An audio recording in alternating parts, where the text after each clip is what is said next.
যেটা আপনার ইচ্ছা।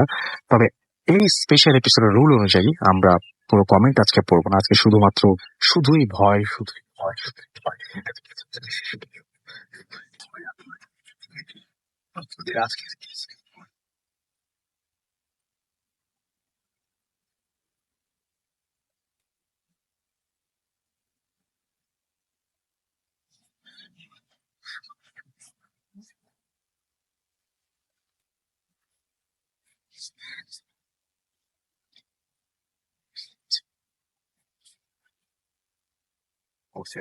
অনেকেই কিন্তু আবার কর্মস্থলের দিকে রওনা দিয়েছেন এবং অনেকেই হয়তো আবার ফিরে আসছেন ছুটি কাটিয়ে। অনেকে আছেন বাসে, ট্রেনে বা লঞ্চে। তারা সবাই আজকের এই রাতটা, এই যে মানে স্বজনদের ফেলে এসে আবারও ফিরে আসার রাতটা দেখতে আশা করছি।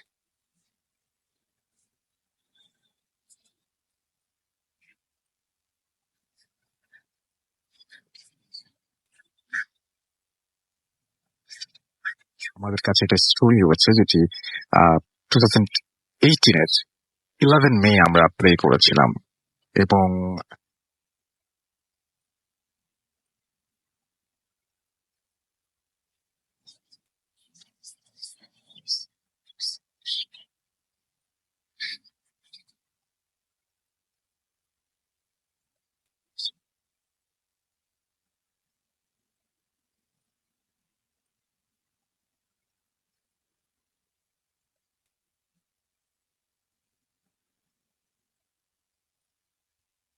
আসসালামু আলাইকুম রাসেল ভাই, আশা করি ভালো আছেন। আমি সারোয়ার হোসেন শাহিন, মোবাইল নাম্বার তারপর দিয়েছেন।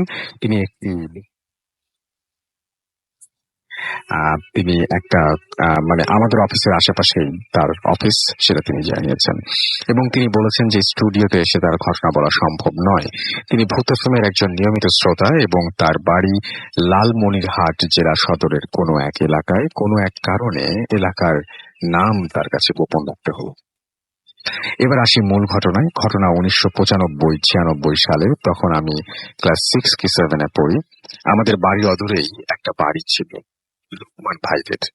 লোকমান ভাই, ওনার স্ত্রী আর ছোট ভাই লিয়াকতকে নিয়েছিল ওনাদের পরিবার। লোকমান ভাই বিয়ে করার 7-8 বছর হয়ে গেলেও ওনাদের কোনো সন্তানাদি হচ্ছিল না। অনেক ডাক্তার, কবিরাজ দেখিয়েও কোনো সুফল না পেয়ে হতাশায় ভুগতে থাকেন। লোকমান ভাই জেলা পরিষদের পিয়নের চাকরি করতেন এবং ওনার ছোট ভাই কলেজে পড়তেন, তাই ওনার স্ত্রী প্রায় সময় বাসায় একা থাকতেন। একদিন ভর দুপুরবেলা ওনার স্ত্রী রান্না করছিলেন। এমন সময় একটি পাগল বাড়িতে ঢুকে ওনার স্ত্রীকে বলে, মারে, আমি 3-4 দিন থেকে না খাওয়া, আমাকে একটু ভাত খেতে দিবি? ওই পাগলের ছেঁড়া নোংরা পোশাক আর শরীর থেকে পচা দুর্গন্ধ বেরোচ্ছিল, যেটা ওনার স্ত্রী সহ্য করতে পারছিলেন না। তারপরেও ওনার স্ত্রী ওই পাগলকে বললেন, ডাল আর করলা ভাজি হয়ে গেছে, শুধু মাছের তরকারিটা চুলোয়। আপনি মাদুরটা নিয়ে বসুন, অপেক্ষা করুন, আমি দিচ্ছি। বলল, মা, আমি মাছ খাই না, শুধু ডাল আর করলা ভাজিতে, ওতেই আমার চলবে। লোকমান ভাইয়ের স্ত্রী সবকিছু বেড়ে এনে ওনার সামনে দিলেন, হাত ধোয়ার পানি দিলেন, কিন্তু পাগলটা হাত না ধুয়েই খাওয়া শুরু করলো। পাতিল থেকে ভাত বেড়ে দিচ্ছিলেন, পাগলটা খেয়েই চলছে। একসময় পাতিলের ভাত প্রায় শেষ। পাগলটা বলল, পেট ভরে গেছে মা, আর খাবো না। আমাকে যে সব ভাত বেড়ে দিলি, এখন তোরা কি খাবি? লোকমান ভাইয়ের স্ত্রী বললেন, সমস্যা নেই বাবা, ঘরে চাল আছে, সমস্যা নেই বাবা, ঘরে চাল আছে, আমি আবার রান্না বসিয়ে দেব, আপনি। পাগলটা হাত ধুতে ধুতে বলল, তার কোনো সন্তান নেই? তোর কোনো সন্তান নেই, তাই না? লোকমান ভাইয়ের স্ত্রী অবাক হয়ে বললেন, না, নেই, কিন্তু আপনি জানলেন কি করে? পাগলটা কোনো জবাব না দিয়ে উঠে দাঁড়িয়ে বলল, ফজরের নামাজ শেষে তুই, তোমার আর তোর স্বামী মিলে তোদের কুল বড়ই গাছটায় ঝাঁকুনি দিবি, দেখবি একটি কুল পড়বে, আর ওটা দুজনে ভাগ করে খাবি। লোকমান ভাইয়ের স্ত্রী বললেন, বাবা, এখন তো কুলের সিজন না, কি করে? তোকে যা করতে বলছি তাই করবি, আর এই কথা বল তুই তোর স্বামী ছাড়া আর কাউকে জানতে দিবি না। তোর ছেলে মেয়ে যেটাই হোক, 12 বছর পর্যন্ত খুব চোখে চোখে সাবধানে রাখবি। এই বলে পাগলটা চলে গেল। কিন্তু আশ্চর্যের বিষয় হলো, লোকমান ভাইয়ের স্ত্রী যখন ভাতের পাতিল থেকে যা খাওয়া সামান্য ভাত বেড়ে আবার রান্না করতে যাবে, তখনই দেখতে পান ভাত পাতিল ভরা, এমনকি ডাল, করলা ভাজি সব ঠিক আছে, যেমনটি পাগলটা আসার সময় ছিল। যাই হোক, রাতে তার স্বামীকে সব খুলে বলেন। লোকমান ভাই হেসে উড়িয়ে দিয়ে বললেন, তুমি স্বপ্ন দেখেছ হয়তো। ওনারা দুজনেই ছিলেন 5 ওয়াক্ত নামাজি। ফজরের নামাজ শেষে লোকমান ভাই ওনার স্ত্রীকে নিয়ে কুল গাছের নিচে গিয়ে সত্যি ঝাঁকুনি দিতেই একটি বড় আকৃতির কুল ঝরে পড়ে এবং দুজনেই আশ্চর্য হয়ে যায়। কারণ এখন বর্ষাকাল, কুলের সিজন নয়। দুজনে সমান ভাগ করে কুলটা খায়। এই কুল যেন গাছের কুলের মতো না, এটা অনেক সুস্বাদু, মিষ্টি এবং সুগন্ধযুক্ত। এমন ফল আগে কখনো খায়নি ওরা। 2 মাস যেতে না যেতেই স্ত্রী টের পেলেন উনি সন্তান সম্ভবা। ওনার স্বামীকে বললেন যে ওনার স্বামী পরীক্ষা করার জন্য ডাক্তারের কাছে নিয়ে গেলেন। ডাক্তার সব পরীক্ষা করে বললেন, মিষ্টি খাওয়ান, আপনারা তো বাবা মা হতে চলেছেন। দিন যায়, মাস যায়। একদিন ওনার স্ত্রী ফুটফুটে এক কন্যা সন্তানের জন্ম দিলেন। মেয়ের ডাক নাম রাখা হলো লামিয়া। পরম আদর ভালোবাসায় বেড়ে উঠতে লাগলো মেয়েটা। কিন্তু মেয়েটা ছিল ভীষণ চঞ্চল, এক জায়গায় স্থির থাকতে চাইতো না। হামাগুড়ি দিয়ে মুহূর্তেই বাড়ির আঙিনায় এপাশ থেকে ও পাশে চলে যেত। যেহেতু লোকমান ভাইয়ের স্ত্রী একাই বাসায় থাকতেন আর ওনাকে বাড়ির কাজে এদিক সেদিক যেতে হতো, তাই ওর উপর বাড়তি নজর রাখার জন্য কোমরে একটা পিতলের ঝুনঝুনি বেঁধে দেওয়া হয়েছিল। এবং এখন যেখানেই সে যায় ঝুনঝুন শব্দ হতে থাকে এবং লামিয়াকে খুঁজে পেতে আর সমস্যা হয় না। এভাবেই দিন কাটতে থাকে। লামিয়াও হাঁটতে শিখে যায়, বাড়ির আনাচে কানাচে ঘুরে বেড়ায়, ওর সমবয়সী শিশুদের সাথে বাগানে খেলা করে। একদিন সন্ধ্যার আগে লামিয়াকে খুঁজে পাওয়া যাচ্ছিল না। ওদের বাড়ির পেছনে একটা পুকুর ছিল, ওই পুকুরেই পাওয়া গেল লামিয়ার মরদেহ। বাসায় কান্নাকাটি শোকে ছায়া নেমে এলো এলাকা জুড়ে। লোকমান ভাইয়ের স্ত্রী তখন ছিলেন 5-6 মাসের সন্তান সম্ভবা। মেয়ে হারানোর শোকে বারবার জ্ঞান হারাচ্ছিলেন। গর্ভের সন্তানের কথা চিন্তা করে ওনাকে হাসপাতালে ভর্তি করানো হলো। লোকমান ভাইয়ের কান্নাও যেন থামছে না। ওনার স্ত্রী হাসপাতালে থাকায় শেষবারের মতো মেয়েকে আর দেখার সুযোগ পাননি। তাই লামিয়ার কবর ওই বাগানের এক কোণে পুকুর পাড়ে দেয়া হয়। ওনাদের বাড়িঘরটা ছোট বড় গাছে ভরা। দিনের বেলা যত সুন্দর, রাতে তার চেয়ে ভয়ঙ্কর। 6-7 দিন পর ওনার স্ত্রীকে হাসপাতাল থেকে নিয়ে আসা হয়। ওনার স্ত্রী প্রায় সব সময়ই ওই কবরের পাশে গিয়ে কান্না করে আর প্রতিবেশীরা সান্ত্বনা দিয়ে তাকে নিয়ে আসে। 1 মাস কেটে যায়। মেয়ে হারানোর শোক কিছুটা ভুলে গেছেন ওনারা। একদিন রাত আনুমানিক 2:30 থেকে 3টা হবে, হঠাৎ লোকমান ভাইয়ের স্ত্রীর ঘুম ভেঙে যায়। ওনার কানে ঝুনঝুনির ঝুনঝুন ঝুনঝুন শব্দ ভেসে আসে। মনে হয় বাড়ির আঙিনায় ঝুনঝুনি পড়ে কেউ হাঁটছে, ঠিক যেমন লামিয়া হাঁটতো। উনি ভালো করে শব্দটা শোনার চেষ্টা করে। একবার উঠোনের এপাশে আর একবার ওপাশে যাচ্ছে শব্দটা। ওনার সারা গায়ে কাঁটা দিয়ে ওঠে। উনি ভাবেন দরজা খুলে দেখবেন নাকি ওনার স্বামীকে দেখে তুলবেন। কিছুই বুঝে উঠতে পারছেন না। এক সময় ওনার স্বামীকে দেখে পড়ে লোকমান ভাই চোখ কসলাতে কসলাতে বললেন, কি শব্দ, কি হয়েছে? ওনার স্ত্রী বললেন, আমাদের লামিয়া যেমন ওটাকে হাঁটে আর ঝুনঝুনি শব্দ শব্দ, আমি সেই সব শব্দ শব্দ পেলাম। তবে দুজনেই 1 মিনিটের মতো চুপ করে রইলেন, কিন্তু আর কোনো শব্দ করল না। লোকমান ভাই বললেন, মেয়ের শোক তুমি এখনো বুঝতে পারোনি, তাই তোমার কাছে এমনটা মনে হয়েছে। ওনার স্ত্রীও ভাবলেন, হয়তো হতে পারে ভুল শুনেছে। আবারও একদিন রাতে ওনার স্ত্রীর সাথে এমনটা হলো, কিন্তু ওই দিন আর স্বামীকে কিছু বললেন না। উনি সাহস করে দরজা খুলতেও ভয় পাচ্ছেন, যদি কিছু দেখে ফেলেন তখন হয়তো গর্ভের সন্তান ক্ষতি হতে পারে। এভাবেই রাতেই ওনার স্ত্রী ঝুনঝুন শব্দটা শুনতে পায়। একটু ভয় লাগলেও ওনার কাছে শব্দটা শোনা একটা নেশার মতো হয়ে যায়। কিন্তু ওনার স্বামীকে আর তিনি সেটা বলেন না। তখনও ওই এলাকায় বিদ্যুৎ পৌঁছায়নি। ওনাদের বাথরুমটা বাগানের এক পাশে ছিল। রাতে প্রকৃতির ডাকে সাড়া দেবার দিতে ওনার স্বামী হলে ওনারা ওনার স্বামীকে নিয়ে যেতেন, কিন্তু কোনোদিন কিছু দেখেননি। একদিন রাতে লোকমান ভাইয়ের বাথরুম যাবার প্রয়োজন হয়। বাগান দিয়ে ঢুকতেই কুল গাছটা চোখে পড়ে যায়। ওই কুল গাছেই লামিয়ার জন্য একটা দোলনা ঝুলিয়ে দিয়েছিলেন তিনি। লামিয়া অন্য বাচ্চাদের সাথে নিয়ে ওই দোলনায় খেলা করত।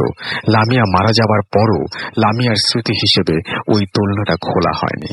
লোকমান ভাই যখন ওই কুল গাছটার কাছাকাছি আসেন, তখন চাঁদের আবছা আলোয় দেখতে পান দোলনাটা একা একা দুলছে। মনে হবে গাছে কেউ যেন দুল।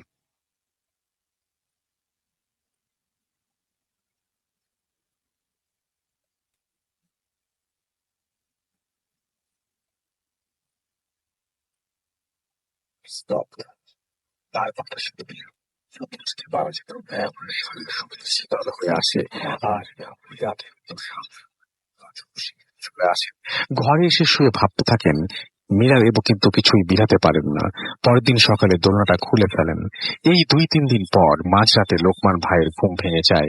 তিনি শুনতে পারেন উঠোনে ঝুনঝুনির শব্দ এবং কেউ যেন ঝুনঝুনি পরে হাঁটছে এবং শব্দটা এদিক থেকে ওদিক যাচ্ছে। এবার স্ত্রীর কথাটা তার বিশ্বাস হয়। তিনি বিছানা থেকে উঠে সাহস করে কাঠের জানলার একটা পাট আলাদা করে খুলে দেখার চেষ্টা করেন, কিন্তু কিছুই চোখে পড়ে না। শব্দও আর হয় না। ওনার স্ত্রী জেগেই ছিল, তবে লোকমান ভাইকে বুঝতে দেয়নি। লোকমান ভাই জানালা বন্ধ করে বিছানায় আসা মাত্র ওনার স্ত্রী ফিসফিস করে বলে, জানালা খুলে কি দেখলে? লোকমান ভাই বলে, আজ আমিও ঝুনঝুনির শব্দ শুনতে পেয়েছি। ওনার স্ত্রী ভয় পাবে বলে তাই দোলনার কথাটা আর বলে না। ওনার স্ত্রী বলল, তুমি আজ পেয়েছো আর আমি প্রতি রাতে পাই। একদিন কাজ বেশি থাকায় লোকমান ভাইয়ের বাসায় আসতে রাত 8টার মতো বেজে যায়। তিনি সাইকেল থেকে নেমে গেট দিয়ে বাসায় প্রবেশ করতেই দেখতে পারেন একটা বাচ্চা মানুষের মতো ছায়া উঠোনের মাঝখানে দৌড়ে বাগানের দিকে চলে গেল। তিনি কোনো মতে সাইকেল দেখে ঢুকে যায়, স্ত্রীকে কিছু বলে না। একদিন রাতে খাবার সময় লোকমান ভাই তার ছোট ভাই বলে সেও নাকি উঠোনে ঝুনঝুনির শব্দ শুনতে পায়। জানালা খুলে দেখে কিছুই নেই। ওনারা ভয় পাবে বলে লোকমান ভাই ওর কথায় পাত্তা দেয় না। লোকমান ভাইদের বাগানের পাশে আয়নাল হক চাচাদের বাসা ছিল। একদিন আয়নাল হক চাচা লোকমান ভাইকে কথায় কথায় বলেন,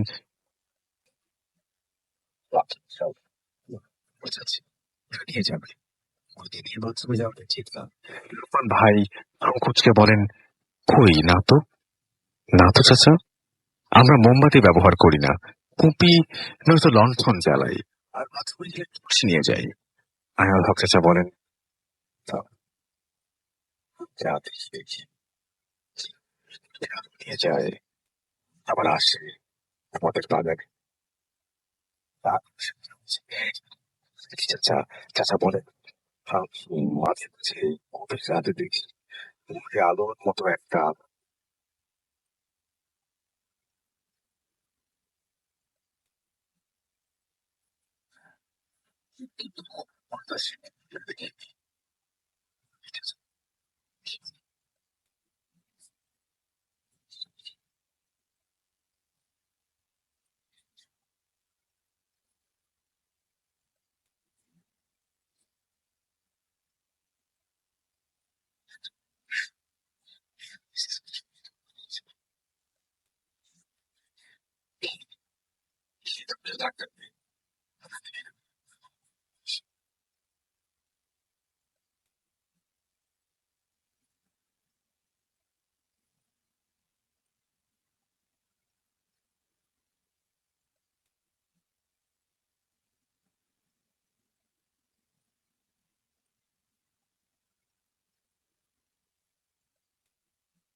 এদিকে আমার স্ত্রীর সন্তান পড়ার সময় হয়, আপনাকে হাসপাতালে ভর্তি করা হয়।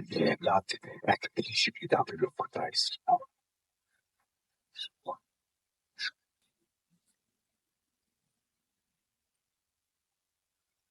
আর ছোট ভাই ক্রিয়াকর্তা বাসায় যেতে বলেন। হাসপাতাল থেকে বাসায় আসতে ক্রিয়াকর্তের 1 ঘন্টা মতো সময় লাগে। ফজরের নামাজ শেষে লোকমান ভাই যখন বাসায় আসেন, তখন দেখতে পান ওনার ছোট ভাই উঠোনে পড়ে আছেন। পানি ছিটিয়ে জ্ঞান ফেরানো হয় লিয়াকতের। লিয়াকতের শরীরে তখন অনেক জ্বর। জানতে চায় ওর কি হয়েছিল। তখন দেখতে পাই আমাদের ঘরের দরজার সামনে ছোট একটি মেয়ে দাঁড়ানো। আমি কে ওখানে বলতেই যখন আমার দিকে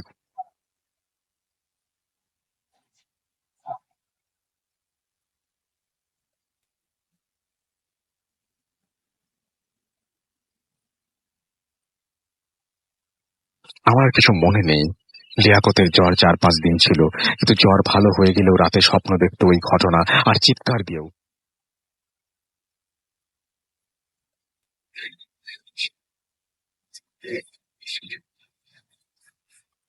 লোকমান ভাই যে ঘরে থাকতেন ওই ঘরে খাটের পাশেই একটা ছোট জানালা ছিল আর ওই জানালা দিয়ে পুরো বাগানটা দেখা যেত। একদিন রাতে কাশি ফেলার জন্য জানালা খুলতেই দেখতে পান মেয়ের কবরের ওপরে একটা আলো মিটমিট করে জ্বলছে। উনি জানালা লাগিয়ে একটু ফাঁক রেখে দেখার চেষ্টা করেন, কিন্তু একটা বাতাস এসে আলোটা নিভিয়ে দেয়। এরপর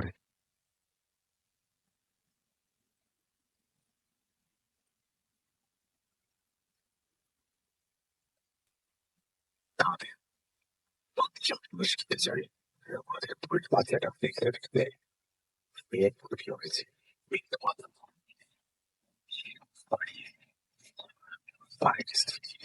এদিক সেদিক যান, তখন ফিরে এসে দেখেন মেয়ে শুয়ে শুয়ে একদিকে আকাশের দিকে তাকিয়ে খিলখিল করে হাসছে। দেখলে মনে হবে ঘুম পাড়িয়ে গেছে। সামনে গেলে একটা বাতাস শোঁ করে চলে যায়। প্রায় এমন হয় ওনার স্বামীকে বলেন ওনার স্বামী বলার যা হবার হোক, তবে ভয় পাবার কিছু নেই। আমার মন বলে ও আমার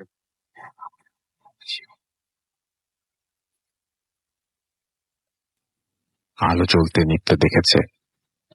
ওনার পরের মেয়েটাও আস্তে আস্তে হাঁটতে শিখে যায়। একদিন দুপুরে ওনার স্ত্রী রান্না করছিল, এমন সময় ওই পাগলটা যে এসেছিল সে আবার আসে। লোকমান ভাইয়ের স্ত্রী পাগলকে বসতে বলেন, কিন্তু পাগলটা না বসে শুধু বলে, তোকে না বলেছিলাম সন্তানকে চোখে চোখে রাখবি?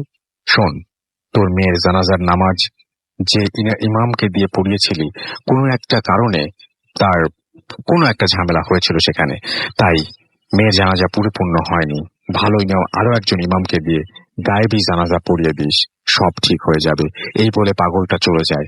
পরে জানাজা পড়ানো হয় এবং সব ঠিক হয়ে যায়। মেয়ে হয়, সেও বড় হয়ে যায়, বিয়ে হয়ে যায়। এখন অবশ্য তারা ওই বাড়ি বিক্রি করে অন্য জায়গায় চলে গেছে।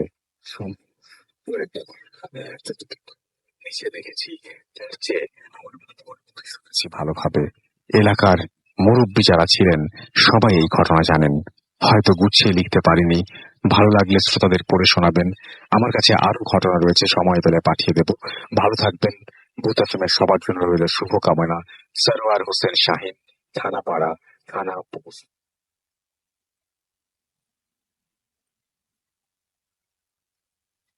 কি চমৎকার একটা ইমোশনাল স্টোরি না? শুনছেন সবসময় রেডিও ফুর্তি এফএম। আমি আসতে আছি সাথে, এবং মানে আমার মনটাই খারাপ হয়ে গেল স্টোরিটা শুনে। একদম সত্যি মানে এটা যতবার শুনি ততবারই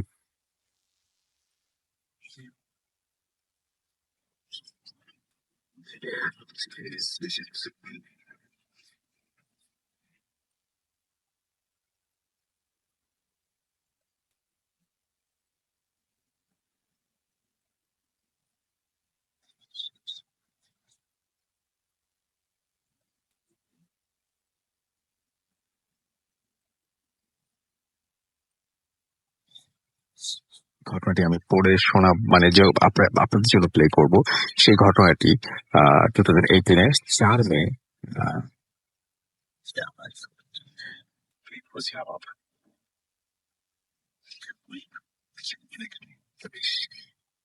দিন হবে।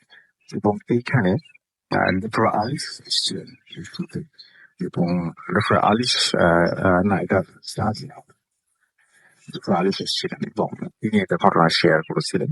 এবং তার সেই ঘটনাটি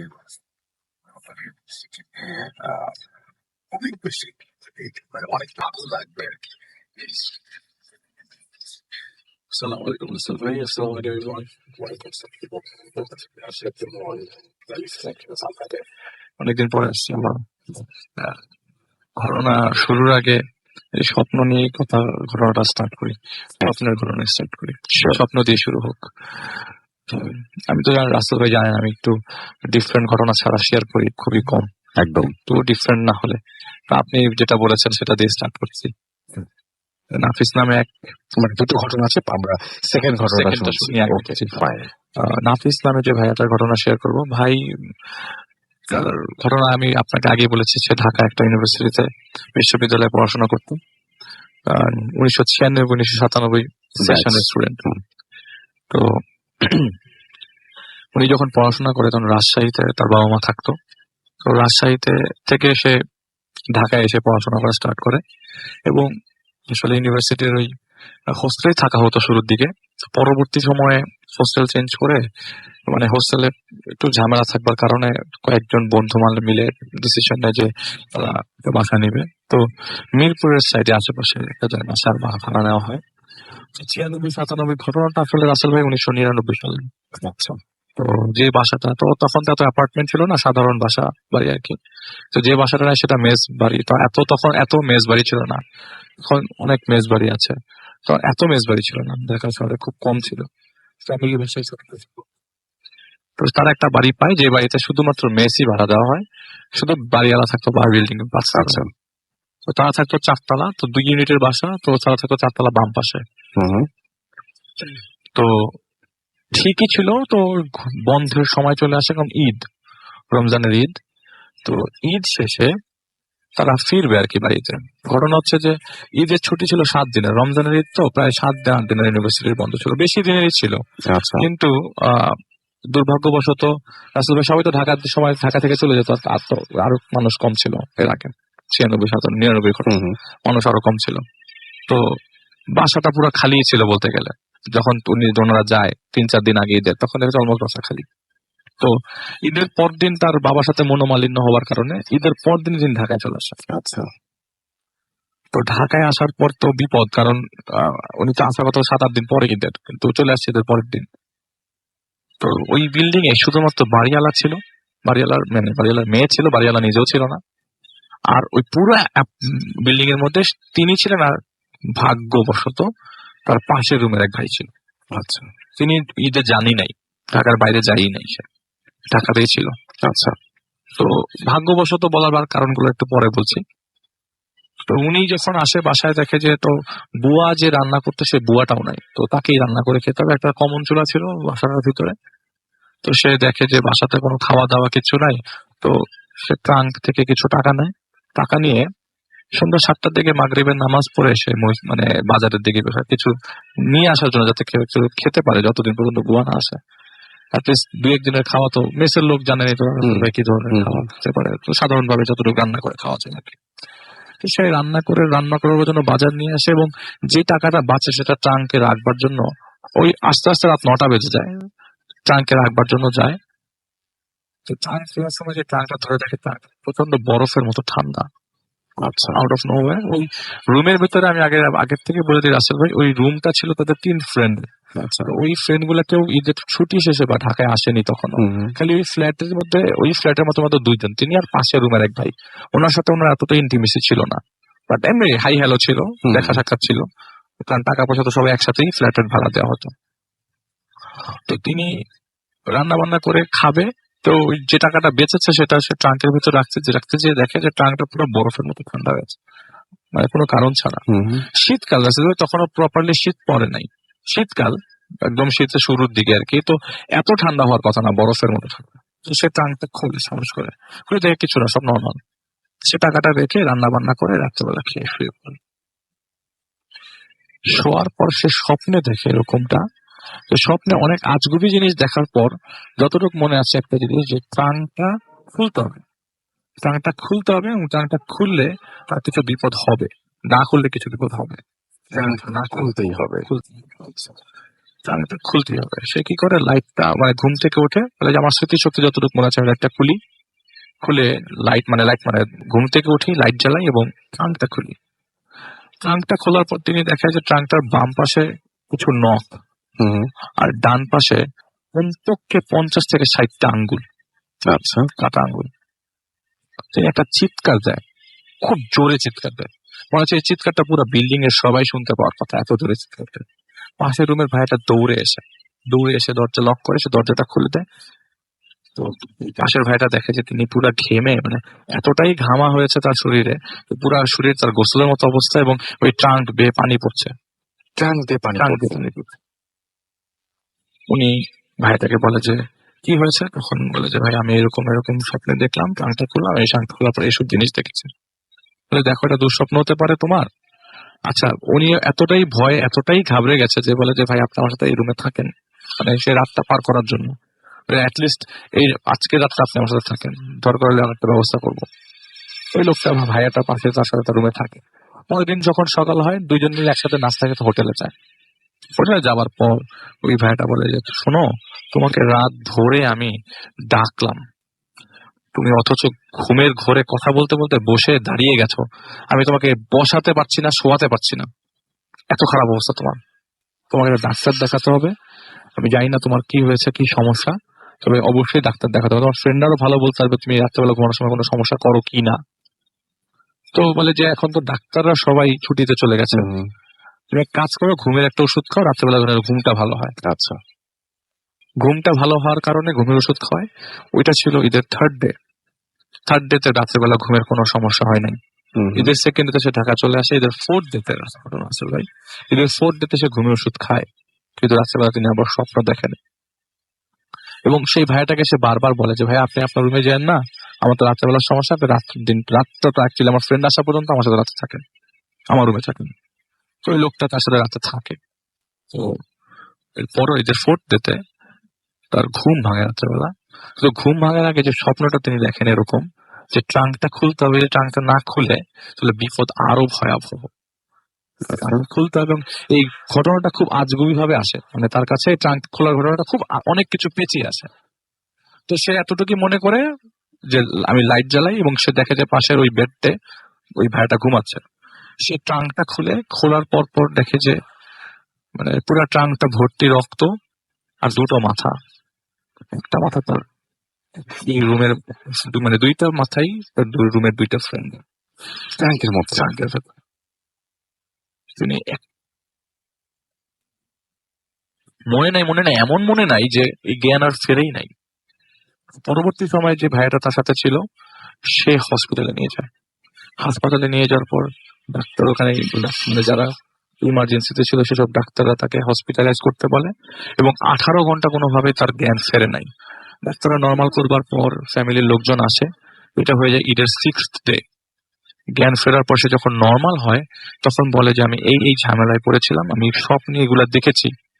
তার বাবা একটা হুজুর নিয়ে আসার পরে বলে যে আপনি, হুজুর যেটা বলছে যে আপনাকে বোবায় ধরছে, বারবার বোবা ধরছে, এবং আপনার মুভমেন্ট গুলা। তখন ওই যে ভাইয়াটা তার পাশে শুয়েছিল তার কাছে মানে কিছু দিন ইনফরমেশন নিল যে সে যখন রাত্রে ঘুমায় দুইটা পা খুব শক্ত করে সে বাড়ি দিতে থাকে ঘুমন্ত, মানে ঘুমার অবস্থায়। এটা সে খেয়াল করে এবং হঠাৎ করে সে দাঁড়িয়ে যায়। কিন্তু রাসেল ভাই, ট্রাঙ্কের ভেতরে দুইটা মাথা দেখার কারণ। তো পরবর্তী সময় সেই জিনিসটা মেক করে। ঈদের 7th ডে তে জানতে পারে যে ঈদের 4th দিন তার দুটো ফ্রেন্ড ঢাকায় আসবার পথে রোড অ্যাক্সিডেন্টে মারা যায়। আচ্ছা, যে রুমমেট ছিল তারা রোড অ্যাক্সিডেন্টে মারা যায়, এবং তাদেরই কাটা মাথা। কেন কাটা কেন? পরবর্তীতে হুজুর বলে যে এটা বোবায় ধরার কারণে, সে কিছু পানি দেয়, কিছু অ্যাডভাইস করে যে এগুলা করতে হবে।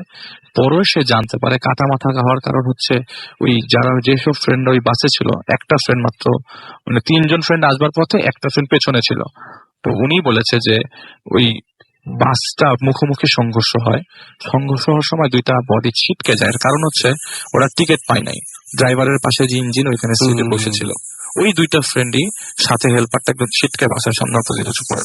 তো গ্লাসে লেগে নাকি মাথার উতাগুলো আলাদা হয়ে যায়, এত জোরে ধাক্কা লাগে মাথাগুলো ছিটলে যায়, মাথাগুলো আলাদা হয়ে যায়। এবং সেটাই সে ট্যাঙ্কের ভিতরে সাদৃশ করতে, মানে সেটাই সে ট্যাঙ্কের ভিতরে দেখে। পরবর্তীতে তো ম্যাচ করে ফেললো যে সে যেটা স্বপ্ন দেখেছে, সে যেটা স্বপ্নের থেকে উঠে ট্রাঙ্ক খুলেছে, এবং বলে যে আমি ট্রাঙ্কটা যে খুলেছি নিজের হাতে খুলেছি, এবং একদম পুরো মাথা আমার ক্লিয়ার ছিল যে আমি ট্রাঙ্কটা খুলে দুটা মাথা দেখতে পাচ্ছি।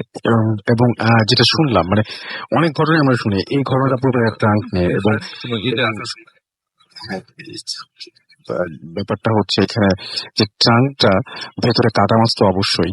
আমার কাছে এখনো প্রশ্ন থেকে গেল যে ট্রাঙ্কটা তো ঠান্ডা কেন হতো, আর এই পানির এবং উদ্দেশ্য, এটাই পানির এটাই উৎস কোথা এটাই থেকে হচ্ছে আসতো? রাসেল ভাই পরবর্তী সময় ওই হুজুর বলে যে ট্রাঙ্কটা ফেলে দেওয়ার জন্য, এবং ট্রাঙ্কটা যেন ওই বাসায় না রাখে, তাকে কিছু পানি পড়া দেওয়া হয়, কিছু নিয়ম কারণ বলে বলে দেওয়া হয়।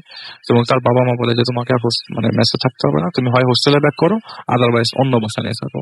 এই ট্রাঙ্কটা রাসেল ভাই পরবর্তী সময় আর রাখেন আর কি এই বাসাতে, কারণ ট্রাঙ্ক থেকেই তো লাস্ট এই 3-4 দিনে, ঈদের 3-4 দিনে তার সাথে লাইফের সবচেয়ে বড় ঘটনাগুলো ঘটে যায়। এবং তার দুটো ফ্রেন্ড যে হারিয়ে যাচ্ছে, তিনি এটা সংকেত পায় এটা। অদ্ভুত। রাইট। কি ভালো ছিল না? আমার মনে হয় যে অনেক ভালো ছিল ঘটনাটি। এবং এখন একটা যেটা কাজ করব সেটা হচ্ছে একটা অডিও ক্লিপে চলে যাই আমরা। আমরা একটা অডিও ক্লিপ শুনি। এই অডিও ক্লিপটি কিন্তু আবার নতুন। এটা পুরনো না। এই অডিও ক্লিপটি নতুন। চলুন একটি অডিও ক্লিপ শুনে আসি। একটু মিক্স করি আমরা। আমরা একটা মিক্স করে ফেলি এবং আমরা তার মাঝখানে ব্রেক ট্রেক যা নেওয়ার নিয়ে নিবো মাঝে মাঝেই, সেটা নিয়ে আলাদাভাবে বলারও কিছু নেই। এবং আমরা মাঝে মাঝে এরকম নতুন নতুন কিছু অডিও ক্লিপ নিয়ে আসবো যদি টাইম পাই। অডিও ক্লিপ শুনি। Mood FM. The night comes alive with Ramin Song.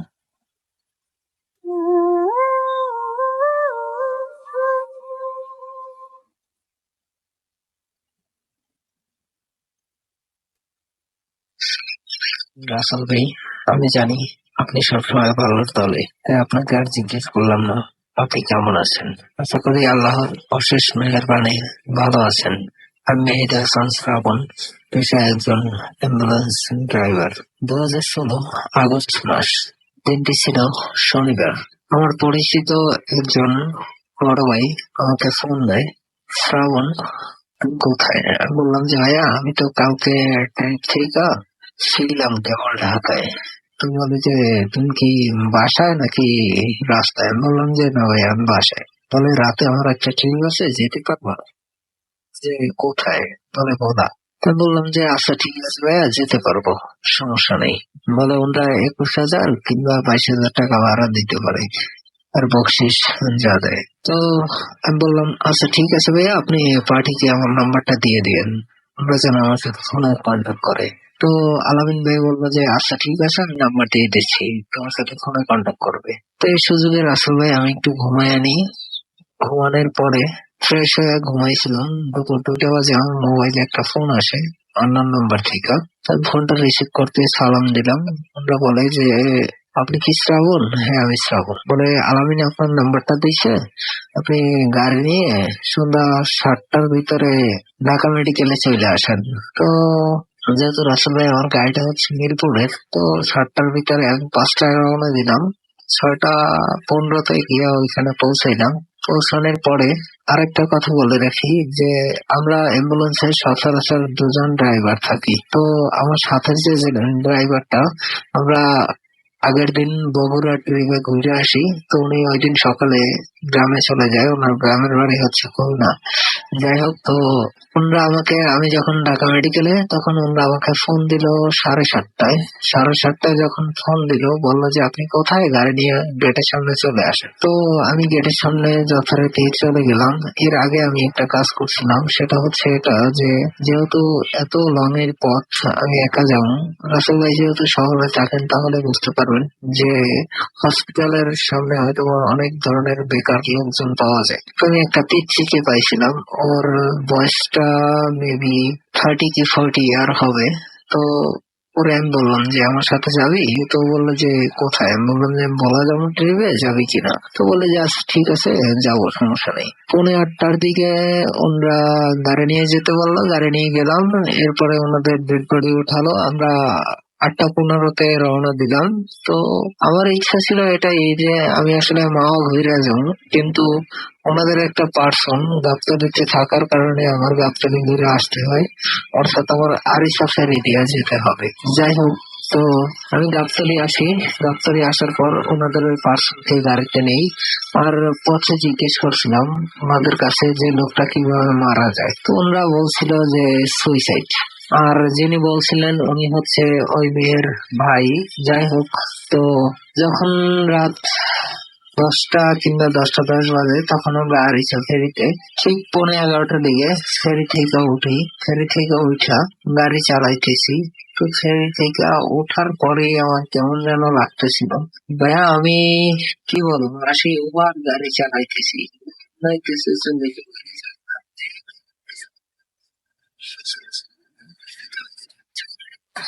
পৌনে 2টা কিংবা 1টা বাজে, তখন আনুমানিক বাইক আছে 2-3টা দম দিয়ে আমার গাড়িটা বন্ধ হয়ে যায়। বন্ধ হওয়ার পরে আমি মনে করলাম হয়ে শেষ। তারপরে আমার পিচ্ছিকে বললাম যে পিছনে গ্লানে 5 লিটার অয়েল রাখা আছে, তেলটা একটু ভরে দে। তো ও বললো আচ্ছা ঠিক আছে ভাইয়া। তো আমি ব্রেক বনেট খুলে দিলাম, ওরা গাড়ির গেট খুলে হয়তো প্রকৃতির ডাকে সারা দিতে নামে গেছিল, কিন্তু ও পিচ্ছি পিছনে যেতেই আমাকে ডাক দিল, ভাইয়া এদিকে আসেন। আমি গেট খুলে লাফ দিয়ে চলে গেলাম। কিরে কি হয়েছে? তবে চুপ চুপ একটা শব্দ করছে, আসলে আমি ক্লিয়ার কানে শুনতেছি। মেবি কে যেন চুপ চুপ করে মজা করে কি যেন খাচ্ছে। আমি আর দেরি করলাম না, গ্লানের মুখ খুলে কিছু অয়েল ছিটিয়ে দিলাম। শব্দ গেল। আমি ওকে গিয়ে বললাম তুই গাড়ির ভিতরে গিয়ে বস।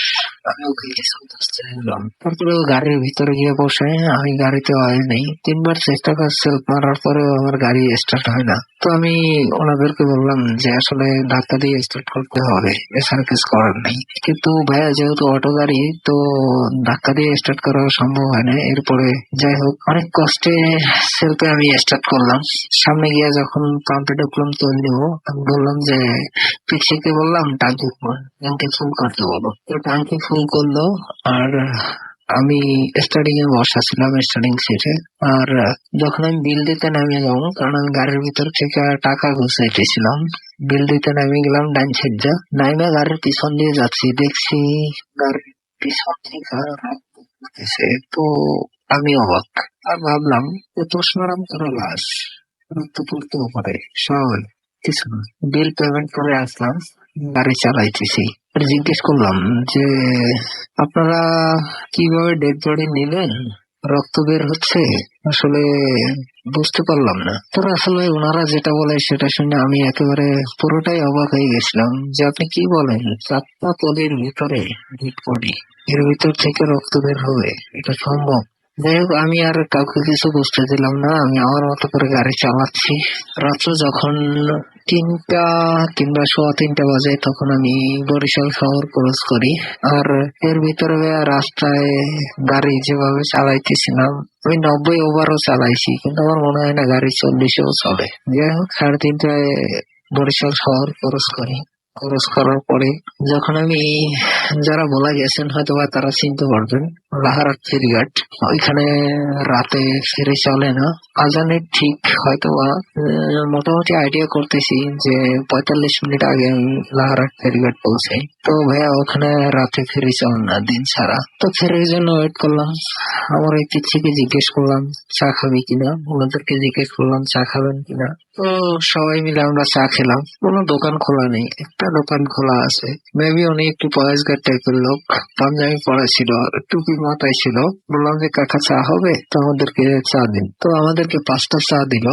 আর আমি চা, আর রাসেল ভাই যেহেতু আমি স্মোক করি, 2টা সিগারেট নিয়ে কাকাকে বলে গেলাম কাকা পিসি যা নেয় ওকে দিয়ে দিয়েন। তো এই বলে আমি ওইখান থেকে চলে আসলাম।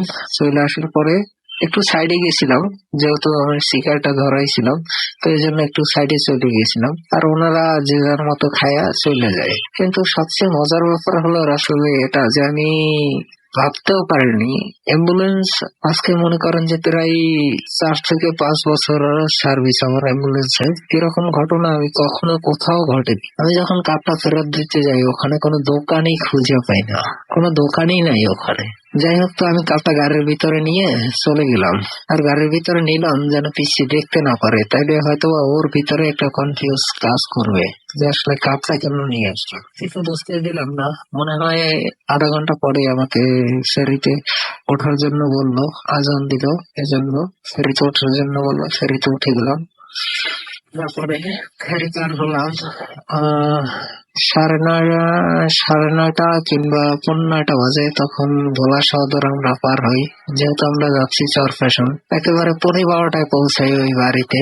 তো আমি পিচ্ছিকে বললাম যে একটা বালতি নিয়ে গাড়িটার পানি মেরে রক্তগুলো একটু ধুয়ে ফেল। ও যথারীতি ওই কাজ করতেছিল, আর আমার ভিতরে একটা কনফিউজ কাজ করতেছিল যে আসলে বাইপাসে আমার এই ঘটনাটা হয়েছে এর কারণটা কি। তো কফিন বক্স খুললে আসলে আমরা কখনোই ডেড বডির মুখ দেখি না, এটা আমাদের কাছে পসিবল না। তো আমার ভিতরে এটাই কাজ করতেছিল, এটা আমাকে দেখতেই হবে যে আসলে ওখানে কি হয়েছিল। যখন কফিন বক্স খুলে তখন ওই ডেড বডির ডান পায়ের নিচের অংশ বাঘের নখ দিয়া খামসালে যেরকম একেবারে মাংস টাংস সব উঠা যায়, ঠিক ওই ধরনের কিছু হয়েছিল।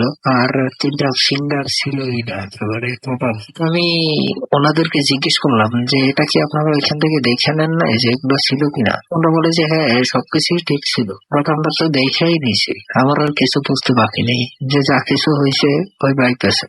যাই হোক, এরপরে যখন এটা দেখার জন্য আমি কখনোই রাসেল ভাই তৈরি ছিলাম না, সেটা হলো এটা যে 30শে মে পারিবারিক আবদ্ধ ভাবে আমি যাকে লাইফ পার্টনার করি তার ফেসটা, ওটা দেখে আমি প্রায় 3-4 মিনিট একভাবে তাকিয়েছিলাম যে এটা কি করে সম্ভব, সে এখানে কিভাবে, এটা কেমনে সম্ভব, আমি কি সত্যি দেখতেছি।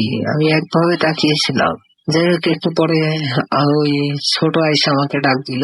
ডাক দেওয়ার পরে আমাকে বললো যে ভাইয়া গাড়ি তো পানি মারছি, 4 চাকায় পানি মারছি প্লাস গাড়ির ভিতরে ধুইছি, তো আপনি কি যাবেন? ও যখন আমাকে ধরলো আমি আর মনে হয় যে আমি মাথা ঘুরে পড়ে যাবো এই অবস্থা। তো বললাম আমার একটু ধর, আমি যেন গাড়ির সিটি গিয়ে বসতো। সিটি গিয়ে কিছুক্ষণ বসলাম, ওয়েট করলাম। ওইখান থেকে আমার ওয়াইফকে ফোন দিলাম, জিজ্ঞেস করলাম যে তুমি কোথায়? বলে আমি বাসায়। তো ওই জিজ্ঞেস করলো হঠাৎ করে এরকমের প্রশ্ন কেন, তুমি আমার কোথাও দেখছো? বললাম যে না এমনিতেই, আমি পরে বলবো। এই বলে আমি ফোন রেখে দিলাম। তো রাসেল ভাই আমার বাসা যেহেতু বরিশাল, তো আমি বলা থেকে বরিশালে এই রোডে আসতেছিলাম। আসার সময় বললাম যে আমি ঢাকায় যাচ্ছি, হয়তো আজকেও গাড়িতে উঠতে পারি, যদি যেতে পারি তাহলে আজকেও গাড়িতে উঠতে পারি, নয়তো কালকে আমি বাড়িতে আসতেছি। আর যখন আমি আসার সময় লাহারাট ফেরঘাট পার হই, তখন ওখানে দিনে বেশ কিছু দোকান খোলা ছিল। ওনাদেরকে আমি যখন জিজ্ঞেস করি যে এখানে একটা চায়ের দোকান ছিল, এই দোকানটা আসলে মেবি কোথায়, রাতের ভিতরে কোথাও কোথায় উধাও হয়ে গেল, সবাই বলতেছে আপনি কি বলতেছেন, আপনি কি পাগল হয়ে গেছেন, যে এখানে চার দোকান ছিল। আসলে ভাই কাপটা আমার কাছে এখনো আছে বাসায়, আর ওই কাপটার একটা পিকও আছে আমার কাছে। তো আমি আসলে এতটাই অবাক হয়েছিলাম যে আমরা চা খাইছি বাট কাপ দিতে গেছি সেখানে দোকান নেই, আর আমি যাকে দেখলাম সে 30শে মে আমি যাকে বিবাহ করলাম তারই ফেস। আমি আসলে পুরো নার্ভাস হয়ে গেছিলাম অনেকটাই। তারপরে এটাই মাথায় ছিল যে ও তো আর ড্রাইভ করতে পারে না, গাড়ি আমাকেই নিতে হবে। বাসার সামনে যখন আসি, আমাদের বাসার সামনে, তো সেখানে গাড়ি আমি রাখি, রাখা কাপটা বাসায় রেখে দেয়, কাপটা আর নেই না।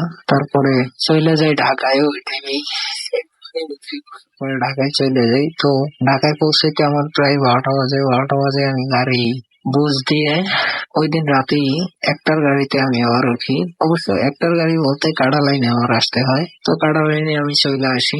আসার পরে কিছুদিন পরে রাসেল ভাই আমি যখন মনে করেন যে আবারও এই কাজে আবার যখন চলে যাই, কিন্তু আমার ভিতরে একটা জিনিসই কাজ করে, সেটা হচ্ছে এটা যে আমি আমার ওয়াইফকে দেখলে রাসেল ভাই স্মৃতিটা কখনোই বুঝতে পারি না।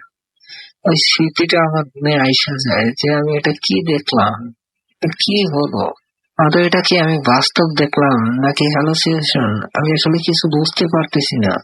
তো আসলে কে কি রকমের ভাবে আমি এটা জানি না, এরকমের জিনিস যাদের সাথে হয় হয়তো বা তারাই বিলিভ করতে পারে যে এটা কতটা ভয়ানক বা কতটা মানুষকে তারা কইরা বেড়ায়। তারা ছাড়া এটা আর কেউ বুঝবে না। তারা ছাড়া এখনো আমার ওয়াইফের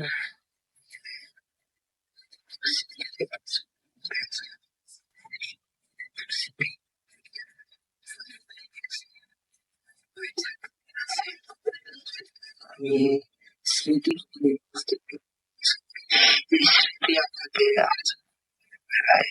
সবাই এসে আমাকে যদি ব্যাপারে যে প্লিজ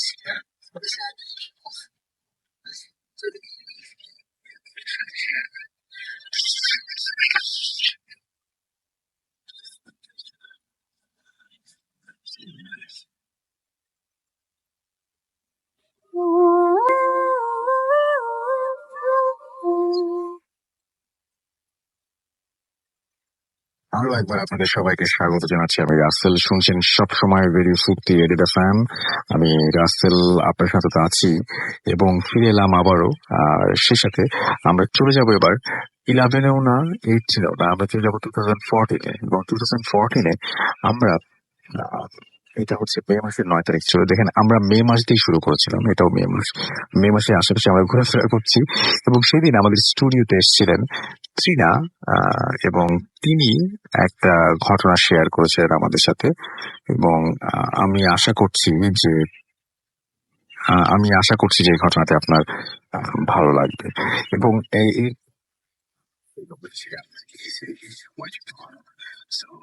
যেমন আমরা কল করেছিলাম, তাকে কল করে তুলেছিলাম যে ঘটনাটি সত্যি কিনা,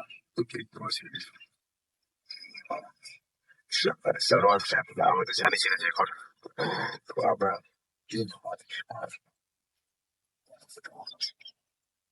থ্যাংক ইউ রাসেল ভাইয়া। আমি তৃণা বলছি মালিবাগ থেকে। তো আমি সরাসরি আমার ঘটনায় চলে যাচ্ছি। আমার ঘটনাটা খুব রিসেন্টলি ঘটে যাওয়া একটা ঘটনা। তো এটা হচ্ছে আমাদের বিল্ডিং আর আমাদের পাশের বিল্ডিং এর মাঝখানে একটা আনইউজড জায়গা আছে, তো ওই জায়গাটাকে নিয়ে। তো ঘটনা যেদিন, এটা ছিল শুক্রবার। তো আমাদের পাশের বাসার আন্টি, 3 তলার আন্টি, হাজবেন্ড রাতে আসতে একটু লেট হচ্ছিল, তো আন্টি জেগেছিলেন। তো রাত যখন 2টা বাজে, আন্টি কিচেনে যান কোন একটা কাজে। তো আন্টির যে জানালাটা, কিচেনের জানালাটা হচ্ছে কি ওই আনইউজ জায়গাটার ওই দিক দিয়ে। তো আন্টি কোন একটা কারণে ওই দিকটায় চোখ পড়ে। তো আন্টি দেখেন যে আমাদের দুটা বাসার মাঝখানে যে ডিভাইডার ওয়ালটা, তো ওই ওয়ালটার উপরে কিছু একটা বসে আছে। তো আন্টি ভাবেন যে মনের ভুল নাকি, একটু ভালো উনি করে ওটা দেখেন। জানালা দিয়ে দেখছেন। হ্যাঁ, আচ্ছা, জানালা দিয়ে দেখছেন। তো আন্টি একবার একটু ভালো করে দেখেন। তো দেখেন যে ওটা হচ্ছে গিয়ে উপরের সাইডটা মানুষের আর নিচের সাইডটা বিড়ালের, অনেক বড় আকৃতির একটা জিনিস বসে আছে ওটার উপর। তো ওটার চোখটা জলজল করছে, আন্টির দিকে এক নজর তাকিয়ে আছে। তো আন্টি অনেক ভয় পেয়ে যান। তো আন্টি দোয়া করতে থাকেন, কিন্তু দেখেন যে অনেকক্ষণ হয়ে গেছে, জিনিসটা লুটতেছে না জায়গাটা থেকে। তো আন্টি ভাবেন যে এখন তো আর দেখা ঠিক হবে না, আমি ভিতরে চলে যাই। তো আন্টি দোয়া করতে করতে ভিতরে চলে আসে। তো আসার সাথে সাথেই আন্টির অনেক বমি শুরু হয়। তারপর আন্টি একদম বিছানায় পড়ে যান। তো তারপরের দিনের ঘটনা, স্যাটারডে। তো আন্টি হচ্ছে পরের দিনের ঘটনা, আমাদের পাশের বিল্ডিং এর ওই 3 তলারই পাশের ফ্ল্যাটের হচ্ছে স্যানিটারি লাইনে একটি সমস্যা দেখাবে। তো মিস্ত্রি আনা হয় এই জন্য। তো ওই মিস্ত্রি ওই 3 তলা তান্ত্রিকে দাঁড়িয়ে কাজ করছিল। আর আমাদের জানালাটা ওই আনইউজ জায়গা, ড্রয়িং রুমের জানালা যেটা, ওই আনইউজ জায়গাটার ওই দিক দিয়ে। তো আমাদের ওখান থেকে মিস্ত্রির পাগুলা দেখা যাচ্ছিল যে কাজ করছে। তো 2টা বাজে তখন, ভর দুপুর। তো আমরা খেতে বসি। তো একটা অনেক জোরে আওয়াজ শুনি। তো দেখি যে মানুষ অনেক চিল্লাচিল্লি করছে। তারপরে বলছে যে ওখানে একজন পড়ে আছে। তো আমার বাবা, আমরা দেখি যে জানালাটা দিয়ে দেখি যে একটা ওই মিস্ত্রিটা ওই জায়গাটা, সেম জায়গাটাতে ওয়ালটার উপর কারেন্টের তারে জড়িয়ে পড়ে আছে। তো আমার বাবারা সাথে সাথে নিচে যায়, বাস টাস দিয়ে নামায় লোকটাকে, নামিয়ে অনেক তেল টেল দেয়, কিন্তু দেখে যে মারা গেছে লোকটা। তারপরে আন্টি পরের দিন আমাদেরকে কাহিনীটা বলেন যে সেম ওই জায়গাটাতেই, যে জায়গাটাতে বিড়াল আর মানুষ আকৃতির মানুষটাকে দেখেছিল, তো ওই জায়গাটাতেই পড়ে মারা যায় মিস্ত্রিটা। মিস্ত্রিটা পড়ারও কারণ ছিল না, কারণ সানসিটটা অনেক বড় ছিল, আবার মিস্ত্রিটা রশি দিয়ে বাঁধা ছিল তাদের থেকে। সুতরাং এই ব্যাপারটা পড়াটাই খুবই অস্বাভাবিক হয়েছে। আচ্ছা, তারপরে? তো এই জানালাটার কারণে আমাদের বাসায় ড্রয়িং রুমটাতে অনেক সমস্যা। আচ্ছা, আপনি একটা কথা বলেন যে আপনাদের ড্রয়িং রুমে কোন ধরনের সমস্যা হয়েছে, তাই একটু শুনে। ভাইয়া, আমরা আসলে কেউ একা ঘুমাতে পারি না। এইটাই যে আপনারা সবাই, আপনাদের বাড়িতে আরো রুম থাকা সত্ত্বেও আপনারা পরিবারের সবাই একটা রুমে ঘুমান। এটা আমরা একটু পরে আসতে চেয়েছিলাম এই প্রসঙ্গে। এটাই সবচেয়ে বড় ব্যাপার, যে একটা পরিবারকে পুরো একটি ঘরে বাস করতে হচ্ছে কোন একটা কারণে। আচ্ছা, সবাই মিলে একসঙ্গে কেন ঘুমান? হচ্ছে গিয়ে আমাদের ড্রয়িং রুমটা যে, ওটা পাশে হচ্ছে গিয়ে আমার রুম যেটা। তো ড্রয়িং রুমটাতে ঘুমালে হয় কি, যে বাজে ধরনের স্বপ্ন দেখা হয়, যে ঘুমায় সেই দেখে। তারপরে হচ্ছে দরজায় নক হয় উপর থেকে, ছাদে মনে হয় যে মানুষ বাড়ি দিচ্ছে এরকম। কিন্তু আমাদের কেয়ারটেকারকে ওখানে পাঠানো হয়, কিন্তু দেখা যায় আওয়াজ কিন্তু কন্টিনিউ হচ্ছে, তখন আমরা শুনছি, কিন্তু কেয়ারটেকার উপরে গিয়ে দেখে কিছু নাই। তারপরে হচ্ছে গিয়ে আমার রুমে শুলে মনে হয় যে মাঝখানের রুমটা যেটা ড্রয়িং রুম ওইখানে হচ্ছে মানুষ হাঁটছে, অনেক মানুষ আছে এরকম মনে হচ্ছে। তারপরে আমার এই জন্য এই রুমে আমরা কেউ থাকি না, এই পাশের রুমে থাকলেও আমাদের ঘুমাতে পারি না রাতে, অনেক সমস্যা হয়। তো মাঝখানের রুমে তো থাকিই না, আবার মাঝখানের রুমে আমার নানা যেদিন মারা যায়, তো আমাদের আমাদের বাসায় মারা যায়, আমার রুমে মারা যায়। তো আমার নানি আর আমার মামিরা ফ্লোরিং করে ওই ড্রয়িং রুমে ঘুমিয়েছিল। তো আমার নানি স্বপ্ন দেখছে যে ওই জানালাটা দিয়ে যে আমার মারা যে ভাই বোনরা যা আছে তাদের নিয়ে আমার নানা চলে যাচ্ছে, সবাইকে বের করে নিয়ে চলে যাচ্ছে যে আসো আমার সাথে চলো। ওই জানালা দিয়ে বের করে নিয়ে হ্যাঁ, যাচ্ছে। ওই জানালাটা দিয়ে। আচ্ছা। তারপরে হচ্ছে আমার বোন যে নতুন হয়েছে তৃপ্তি, তো ওকে রাতে ওই রুমটায় নেওয়া যায় না, নিলে মানে অস্বাভাবিক আচরণ করে, হুম। ওকে ধরে রাখা যায় না, এত কাঁদে। তো ওর জন্য হুজুর আনা হয় যে এত এই সবার ওর এমন কেন সমস্যা হয়। হুম। তো হুজুর বলে যে এই জায়গাটার কারণে আমাদের এই রুমটা ভালো না, তো এই রুমটা বন্ধ করতে হবে, নাহলে আমাদের অনেক সমস্যা। ভূত দেখেছেন আপনার বাবা একটু আছেন, আমি ওনার সাথে একটু কথা বলি। এবং সেই বাসাটাতে আপনারা সবাই একটি রুমে থাকছেন, এটা যদি একজন ভয় পেত সেটাতে মানে বাচ্চা একজন মেয়ে তিনি ভয় পেয়েছেন, বা বাচ্চা একটা ছেলে ভয় পেতে পারে, বা মোটামুটি আমাদের যে কোনো এইজের যে কেউ ভয় পেতে পারে। হ্যাঁ, একদম মানে পূর্ণ বয়স্ক একজন মানুষও ভয় পেতে পারে, কিন্তু আপনি তো আপনার তো ভয় পাওয়ার কোনো কারণ নেই। আপনি কি সেই রুমে কোনোদিন থাকার চেষ্টা করেছিলেন এবং আহ, আসলে আছে এরকম কোনো পরীক্ষামূলক ভাবে বা কোনো আগ্রহের বশে কোনোদিন কি ওই রুমে থাকার চেষ্টা করেছিলেন বা আলাদা থাকতে চেষ্টা করেছিলেন আপনি? জি, ধন্যবাদ। আমি এই ঘটনা ঘটার পরে আমি নিজের থেকে একদিন মানে ওই রুমে থাকতে যাই, যে দেখি ঘটনাটা কি সত্যি কিনা। আমি ওই রুমে ঘুমাতে যাই, রাত 12টা-1টা যখন বাজে, তখন হঠাৎ করে মনে হচ্ছে যে আমার মাথার উপরে কি যেন শব্দ হচ্ছে, ঠক ঠক ঠক করে শব্দ হচ্ছে। তখন আমি নিচে দরজা খুলে দেখি যে আশেপাশে কোনো কিছু দেখা যাচ্ছে না। পরে নিচে ওই যে বাড়িওয়ালার যে কেয়ারটেকার আছে, কেয়ারটেকারকে নিয়ে ছাদের উপরে চলে যাই সোজা, লাইট টাইট নিয়ে গিয়ে দেখি যে ছাদের উপরে কোনো কিছু নাই। আচ্ছা। পরে আবার শুইতে যাই, শোয়ার পরে দেখি যে আবার ঠক ঠক করে আওয়াজ হচ্ছে। এরকম ভাবে যখনই শুইতে যাই, একা একা শুইতে যাই, তখন ঠক ঠক করে আওয়াজ হয়, যার কারণে আমরা ভয়ে আর ওই রুমে কেউ ঘুমাইতে যাই না।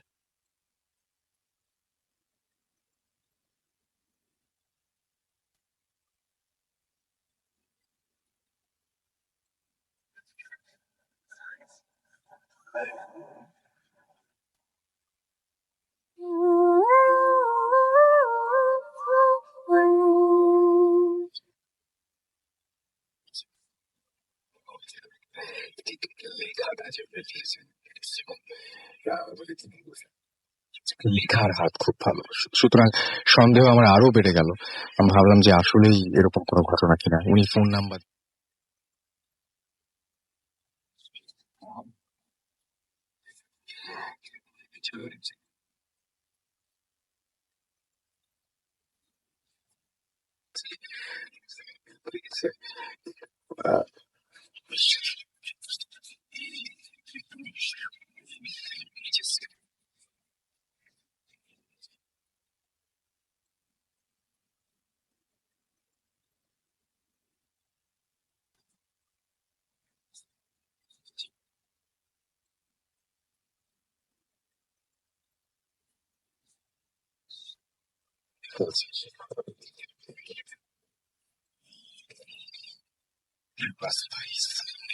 কেমন আছেন জানতে চাইবো না, কারণ আমি জানি যে আপনি বরাবরই ভালো থাকেন এবং ভালো থাকারই দলে।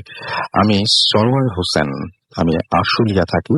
কথা না বাড়িয়ে আমি আমার ঘটনায় চলে যাচ্ছি। এই ঘটনাটা আমার সাথে ঘটেছিল 2011 সালের রমজান মাসে।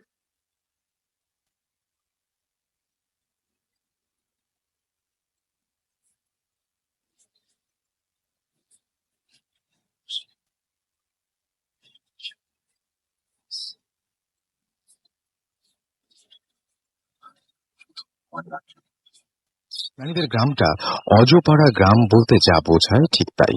এখনো ওই গ্রামে বিদ্যুৎ পৌঁছায়নি। গ্রামে পাকা রাস্তা বলতে ইটের তৈরি রাস্তা। ওই গ্রামে কেবলমাত্র গ্রামীণ সিম ছাড়া কোনো সিমের নেটওয়ার্ক পাওয়া যায় না। এমনকি ওই গ্রামে এফএম রেডিও পর্যন্ত চলে না। নিশ্চয়ই বুঝতে পারছি যে আজ বেড়ানো শেষে এবার আমার বাসায় ফেরার পালা। নানি বাড়ি যেতে হলে বড় একটা নদী পার হতে হয়, যার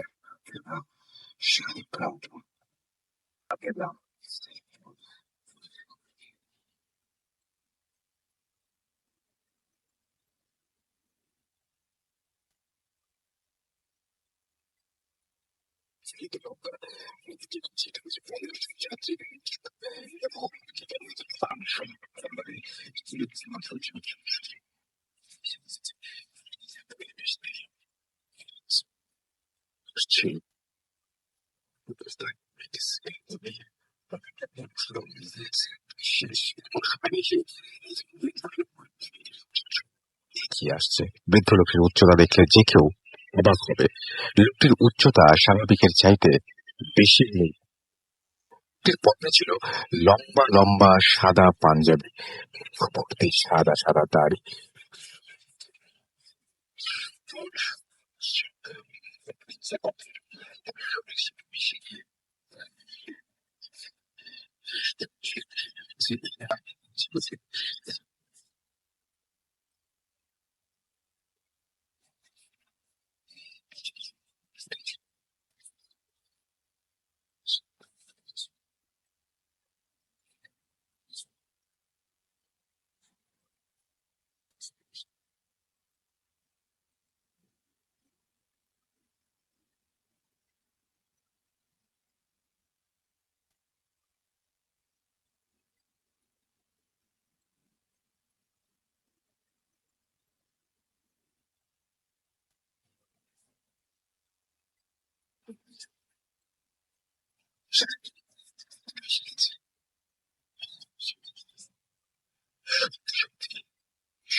ওই নদী পার হতে ৪৫ মিনিট সময় লাগে।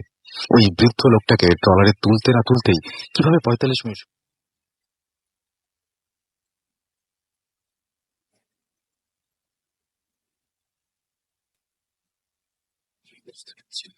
কোনো মতে নিজেকে সামাল দিয়ে বাস স্টপে পৌঁছানোর জন্য টর্কির উদ্দেশ্যে রওনা হলাম। সময়ের ব্যবধানে টর্কি পৌঁছেও গেলাম, কিন্তু টর্কি গিয়ে দেখি আরেক ঝামেলা। টর্কি টু বরিশালের লোকাল বাস চালকদের কোনো একটা কারণে ধর্মঘট চলছে, তাই আজ কোনো লোকাল গাড়ি চলবে না। এখন বরিশাল যাওয়ার একমাত্র উপায় হচ্ছে ঢাকা থেকে বরিশালের উদ্দেশ্যে আসা বাস। আমি আমার থেকে প্রায় ২০ হাত দূরে একটা বাসের কাউন্টার, এবং কাউন্টারে প্রায় ৩০ থেকে ৪০ জন লোক বরিশালগামী বাসের জন্য ওয়েট করছে। আমার পেছনে ঠিক হাত দুয়েক দূরেই পান সিগারেটের দোকান। আমি দোকান থেকে সিগারেট কিনে এনে আবারও ঠিক ওই স্থানেই দাঁড়িয়ে রইলাম, সিগারেট টানছি। এর মধ্যে দেখি কোথা থেকে ওই বৃদ্ধ লোকটি এসে হাজির হয়েছে। এসে বলল, তুমি তো বরিশাল যাবা তাই না?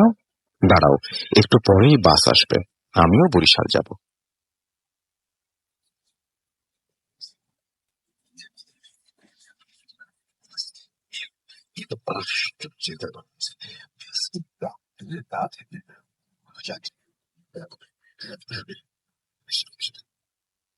আমরা দুজনে কেউই বাস থামানোর জন্য ইশারা করি নাই।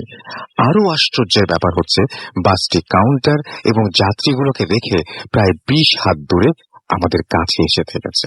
বৃদ্ধ লোকটি বলল, বাসে ওঠো, নইলে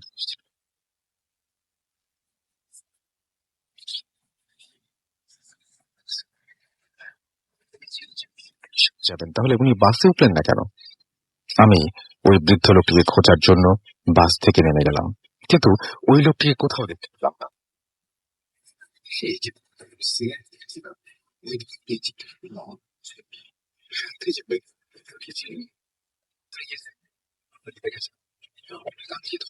দোকানের মালিক উত্তর দিলেন, আপনাকে তো একাই দাঁড়িয়ে থাকতে দেখলাম। আপনি কোন বৃদ্ধ লোকের সাথে, আপনি কোন বৃদ্ধ লোকের কথা জিজ্ঞেস করছেন? আর আপনি তো বাস থেকে নেমে এলেন, আপনি বাস থেকে নেমে এলেন কেন? বাস ঠিক আছে, দোকানের মালিকের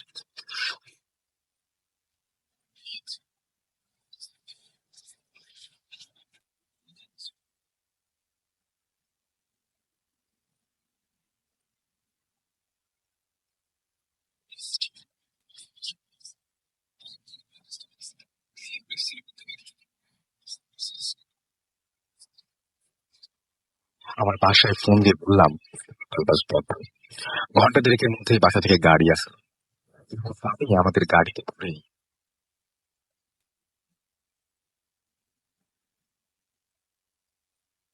2012 সালের 24 অগস্ট আমি আমি যে কোনো একটা কারণে বাসায় কাউকে কিছু না বলেই বাসা থেকে বেরিয়ে গেছি।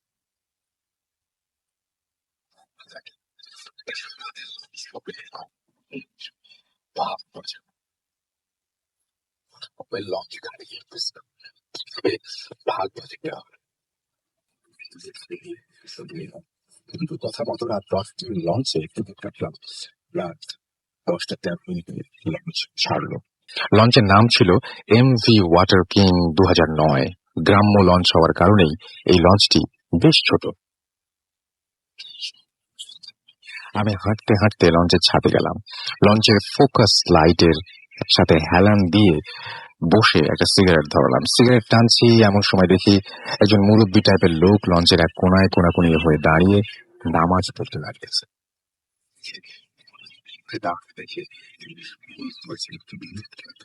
সবসময় এই পথে যাওয়া আসা করে, তাই সে জানে পশ্চিম দিক কোন দিকে। বাতাসের তোড়ে লোকটির নামাজ পড়তে অসুবিধা হচ্ছিল। বাতাসের কারণে বারবার সিজদা, লোকটির জায়নামাজ তথা গামছাটা উড়ে যাচ্ছে, এতে লোকটির সিজদা দিতে অসুবিধা হচ্ছিল। তাই আমি লোকটিকে হেল্প করার জন্য উদ্দেশ্যে এগিয়ে গেলাম। আমি তার কাছে গিয়ে গামছাটা এক হাত দিয়ে চেপে ধরলাম এবং যাতে গামছাটা না ওড়ে। নামাজ পড়ার শেষে উনি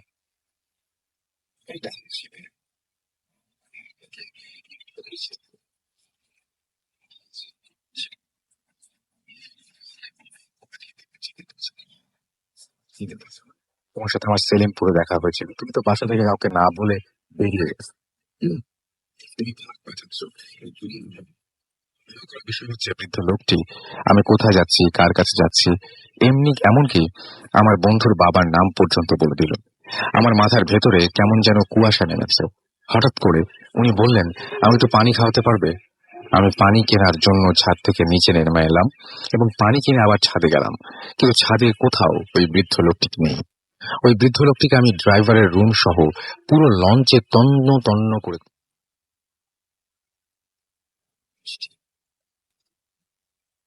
এই লঞ্চ থেকে নেমে যাবে, তাহলে তিনি কোথায়? ঘটনার পরিপ্রেক্ষিতে আমার অসম্ভব মাথা ব্যথা শুরু হয়ে গেল। রাত প্রায় 2টা।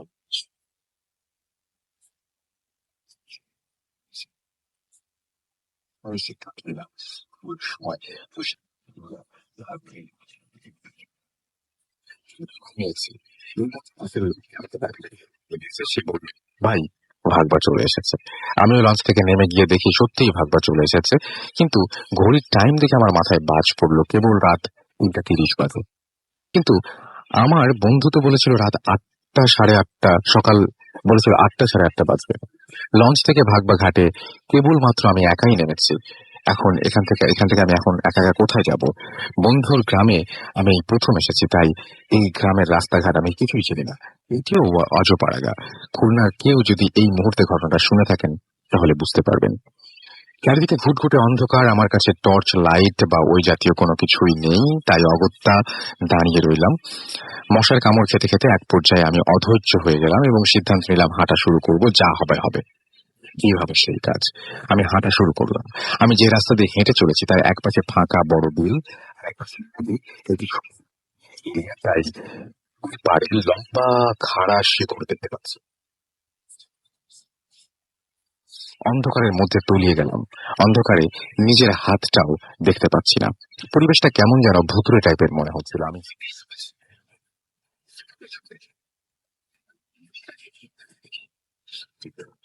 বৃদ্ধ লোকটি বললেন, সামনে একটা মসজিদ আছে, ওই মসজিদে গিয়ে বসে থাকবো, আজান দেবে, তারপর তুমি এখান থেকে বের হবে, তার আগে নয়।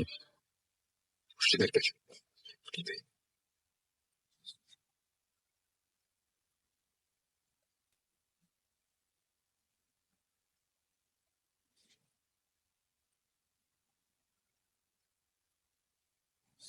বৃদ্ধ লোকটির কথা মতো আমি মসজিদে গিয়ে বসে রইলাম, কিন্তু মশার কামড় আর সহ্য করতে পারছি না। অগত্যা হাঁটা শুরু করলাম। মিনিট 2 হাঁটার পর কে যেন পেছন থেকে বজ্র কণ্ঠে আমার নাম ধরে ডাক দিল। পিছনে তাকিয়ে দেখি ওই বৃদ্ধ লোকটি রক্ত চক্ষু নিয়ে আমার দিকে তাকিয়েছে। সে বলে উঠলো, তোকে না বললাম আজান হওয়া পর্যন্ত, আগ পর্যন্ত মসজিদ থেকে বের হবি না? যা মসজিদে গিয়ে বয়, আজান হবে তারপরে মসজিদ থেকে বের হবি। এটা তোর কাছে রাখ, সব সময় এটা তোর কাছে রাখবি, এটা কখনো হাতছাড়া করবি না, কোনোদিনও এটা খুলবি না। কথাগুলো বলে বৃদ্ধ আবারও উল্টো পথে চলে গেল। আমি আবারও মসজিদে ফিরে গেলাম। হঠাৎ ওই মুরব্বীর কথাও খেয়াল হতেই মনে পড়ল, ওই মুরব্বীর পা থেকে মাথা অব্দি স্পষ্ট দেখেছি, কিন্তু ওনার হাতে তো কোনো আলো ছিল না। তাহলে এত অন্ধকারের ভেতর আমি কিভাবে? কিছুই বুঝতে পারছি না। আমার সাথে সাথে বসে বসে ওনার দেয়া ওই জিনিসগুলো দেখতে লাগলাম। কিছু একটা ভেতরে যে জিনিসটা আছে সেটা লোহার কিছু একটা হবে, এবং ওই জিনিসটার আকৃতি চৌকোনো। চৌকোনা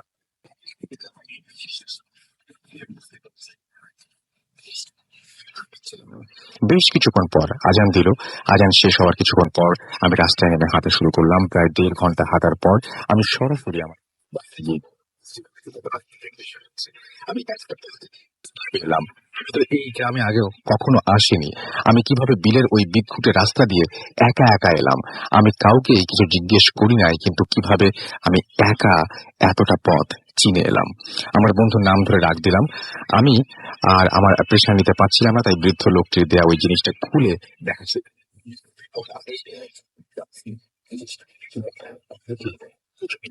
জাস্ট জরি মেশানো লাল কালি দিয়ে গোটা কয়েক অক্ষরে লেখা, তবে না খুলতে নিষেধ করেছিলাম। জিনিসটা যখন আমি খুলেছিলাম তখনও বুঝতে পারছিলাম না ভেতরে 4 কোনা লম্বা লোহা জাতীয় কিছু একটা আছে, কিন্তু খোলার পরেই সেটা অদৃশ্য হয়ে গেল কিভাবে? আমার বন্ধু বের হয়ে এসেছে, ওকে বললাম চল চা সিগারেট খেয়ে আসি। চা সিগারেট খেয়ে বিল দিয়ে আসার সময় বন্ধু আমাকে জিজ্ঞেস করলো এতটা পথ একা এলে কিভাবে? তখন বন্ধুকে সব খুলে ফেললাম এবং এই কাগজটা বের করে দেখাতে গেলাম, কিন্তু পকেটের কোথাও আর কাগজটা খুঁজে পাইনি। অথচ একটু আগেও চা সিগারেটের বিল দেবার সময়ও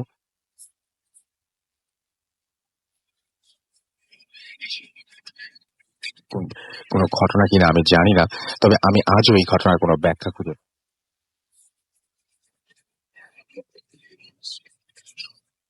আমার ঘটনাটি যদি ভালো লাগে তাহলে শেয়ার করবেন। বাসা হচ্ছে নাম মোহাম্মদ সারওয়ার হোসেন, সেনহাটি, দিঘলিয়া, খুলনা। FM.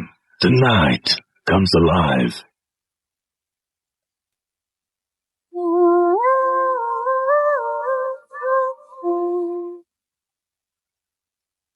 অলরাইট, আমরা এবার 2014 হয়েছে 16, আমরা 16 যাই, এবং 16 খুব বেশি দিন আগে না, এবং 16 থেকে আমরা একটা ঘটনা শোনা আসবো, এবং আশা করছি যে আপনাদের এই এপিসোডটি ভালো লাগছে। আরো একবার স্মরণ করে দিই, যদি আমাদেরকে আপনারা লিখতে চান তাহলে আমাদের যে ইমেল অ্যাড্রেস আছে সেটা মনে রাখতে হবে। আমাদের ইমেল অ্যাড্রেস হচ্ছে fruitfm@radio.fm, which is BHWTFM@radio.radio.fm, এবং ফোন নাম্বার সহ আপনার জীবনে ঘটে যাওয়া সেরা ঘটনা লিখে পাঠিয়ে দিন আমাদের কাছে।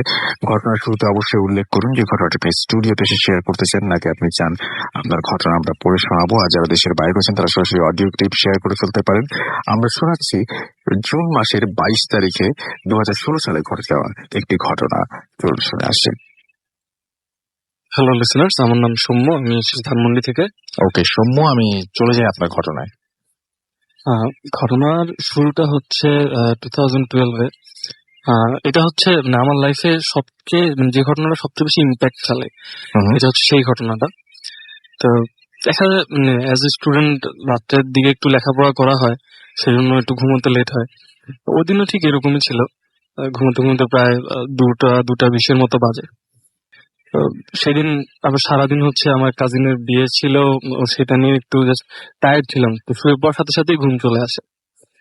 তো কিছুক্ষণ প্রায় ঘুম চলেই আসে, শোয়ার সাথে সাথে ঘুমিয়ে পড়ি। সাডেনলি ঘুমের মধ্যে আমাদের যেটা হয় সেটা হচ্ছে এই দিক থেকে ওদিকে ফেরার সময় হচ্ছে একটু আবছা কিছু দেখা। ওভাবে করে আমি বাম কাত থেকে ডান কাত যখন হই, আমার চোখ যায় হচ্ছে আমার স্টাডি টেবিলটার দিকে যায়। ওখানে পাশেই আমার চেয়ার ছিল। তো আমার কেন জানি মনে হলো যে কেউ মনে হয় ওখানে বসে আছে।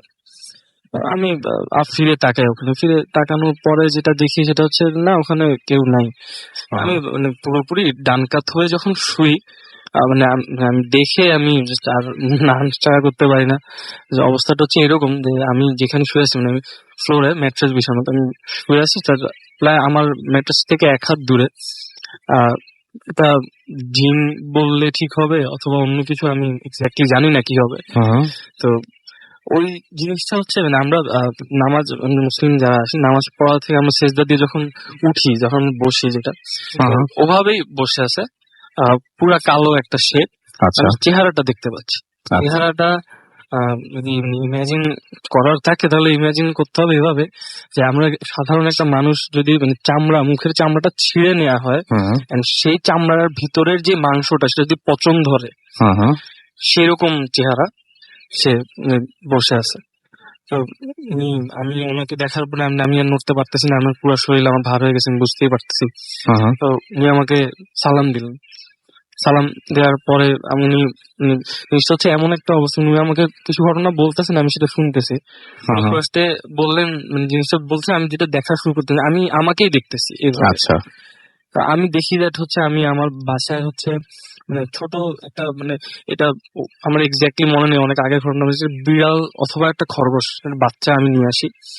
তো নিয়ে আসি, তো উনি যেটা বলতেছে যে সেটা হচ্ছে মানে জিনিসটা অ্যাকচুয়ালি কোনো বিড়াল বা খরগোশ ছিল না, ওটা ছিল হচ্ছে মানে কোনো একটা খারাপ জিন অথবা মানে পৈশাচিক টাইপের কিছু একটা। তো আমি কথাটা শুনে আমি ভয় পেয়ে যাই। মানে উনি এটাও বলছিল যে ওই জিনিসটার কারণে আমার অনেক ক্ষতি হচ্ছে। আচ্ছা আমি এটা আমার মাকে জানাতে চাই, কারণ ওই সময় আমি আমি ওই সিচুয়েশনটার মধ্যে আমি, আমার মা, ওই ওই যে ওই মানে ওই জিনিসটা যেটা জিন বা কিছু, আর হচ্ছে ওই বিড়ালটা, এই চারটা জিনিসই আমার সামনে, আমি আর অন্য কিছু দেখতে পাচ্ছি না। তাই মাকে জানাতে চাই যে মা, এই জিনিসটা আমি যে আনছি এটা তো আমার অনেক সমস্যা করতেছে, তো এটা তো ভালো না, এটা খারাপ। এটা যখন হয় তখন আমি রুম থেকে মানে আমি দেখতেছি যে আমি ওই জিনিসটা নিয়ে মাকে বলার জন্য যাচ্ছি। মা হচ্ছে ডাইনিং টেবিলে বসা। আচ্ছা আমি মার কাছে গেলাম, যে বললাম মা, আমি যে এটা আনছি এটা তো অনেক ক্ষতি করবে আমার, এটা তো আসলে ভালো কিছু।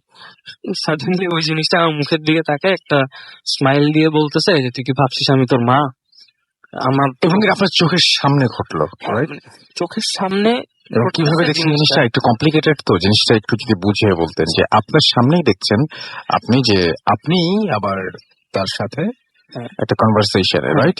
হ্যাঁ, জিনিসটা কনভারসেশন মানে আমি আলটিমেটলি আমি শুয়ে আছি, মানে আমার পাশে যে জিনিসটা বসে আছে ওই যে সেজদার ওভাবে, সে যেটা বলতেছে আমি সেটা ভিজুয়ালাইজ করতেছি এমন ভাবে দ্যাট আমি আমার নিজের চোখের সামনেই দেখতেছি। একদম একদম সেটাই।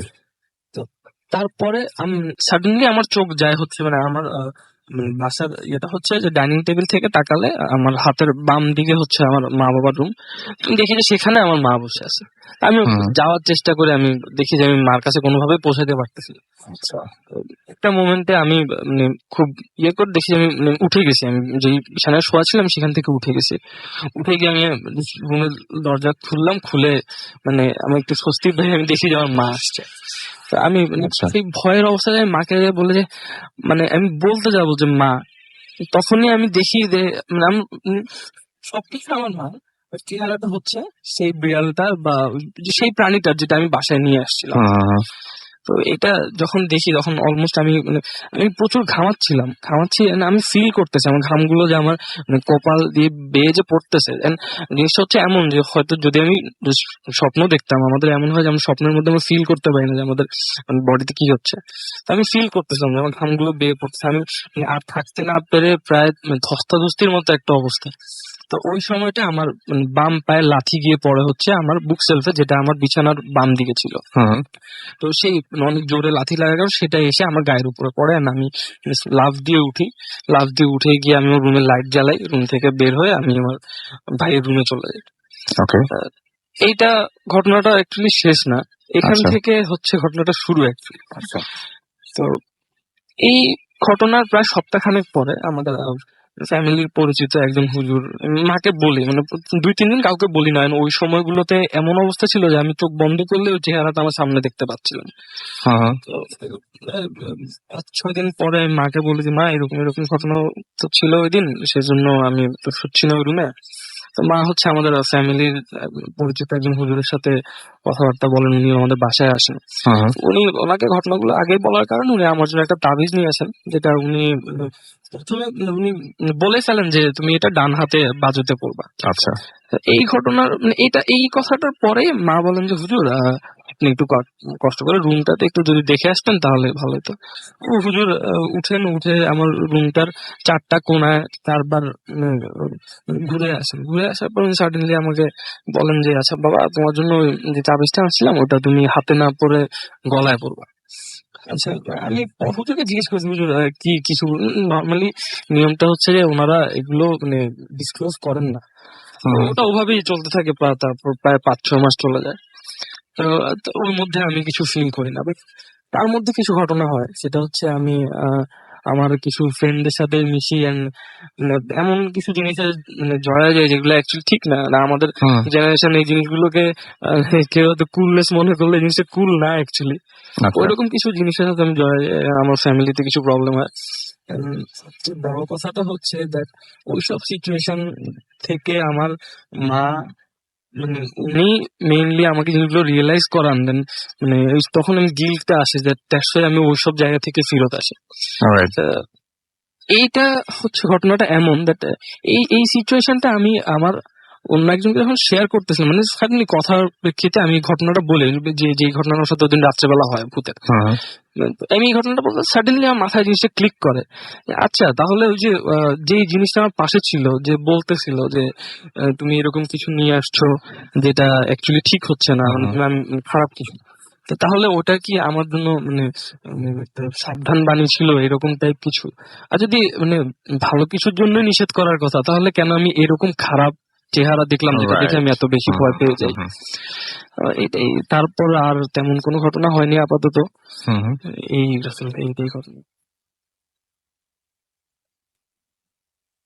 Welcome back. এবারে একটা অডিও ক্লিপ শুনলে কেমন হয়?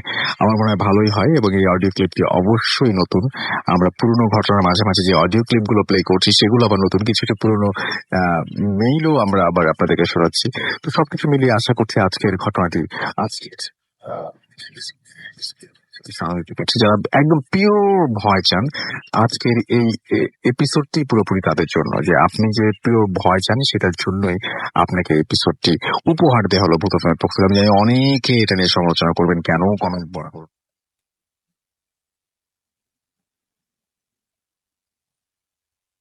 একটু এখান থেকে সরে এসে একটু চেষ্টা করি ভিন্ন কিছু করার। ওকে, অনেকেই কিন্তু আছেন যারা কমেন্ট পড়া তার জায়গায়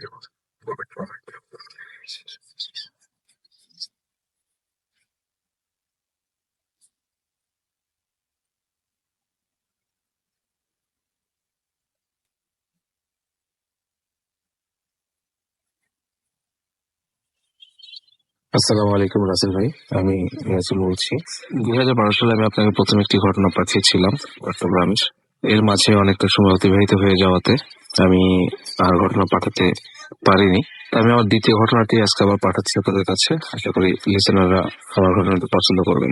ঘটনাটি আর কারোর সঙ্গে ঘটা নয়, আমারই ফ্যামিলিতে, আমারই চোখের সামনে, আমারই ভাই বোনের সঙ্গে ঘটা। ঘটনাটা একটু বড়, কিন্তু আমি এই ঘটনাটাকে শর্টকাটে বলার চেষ্টা করবো। আশা করি সবাই ধৈর্য ধরে শুনবেন।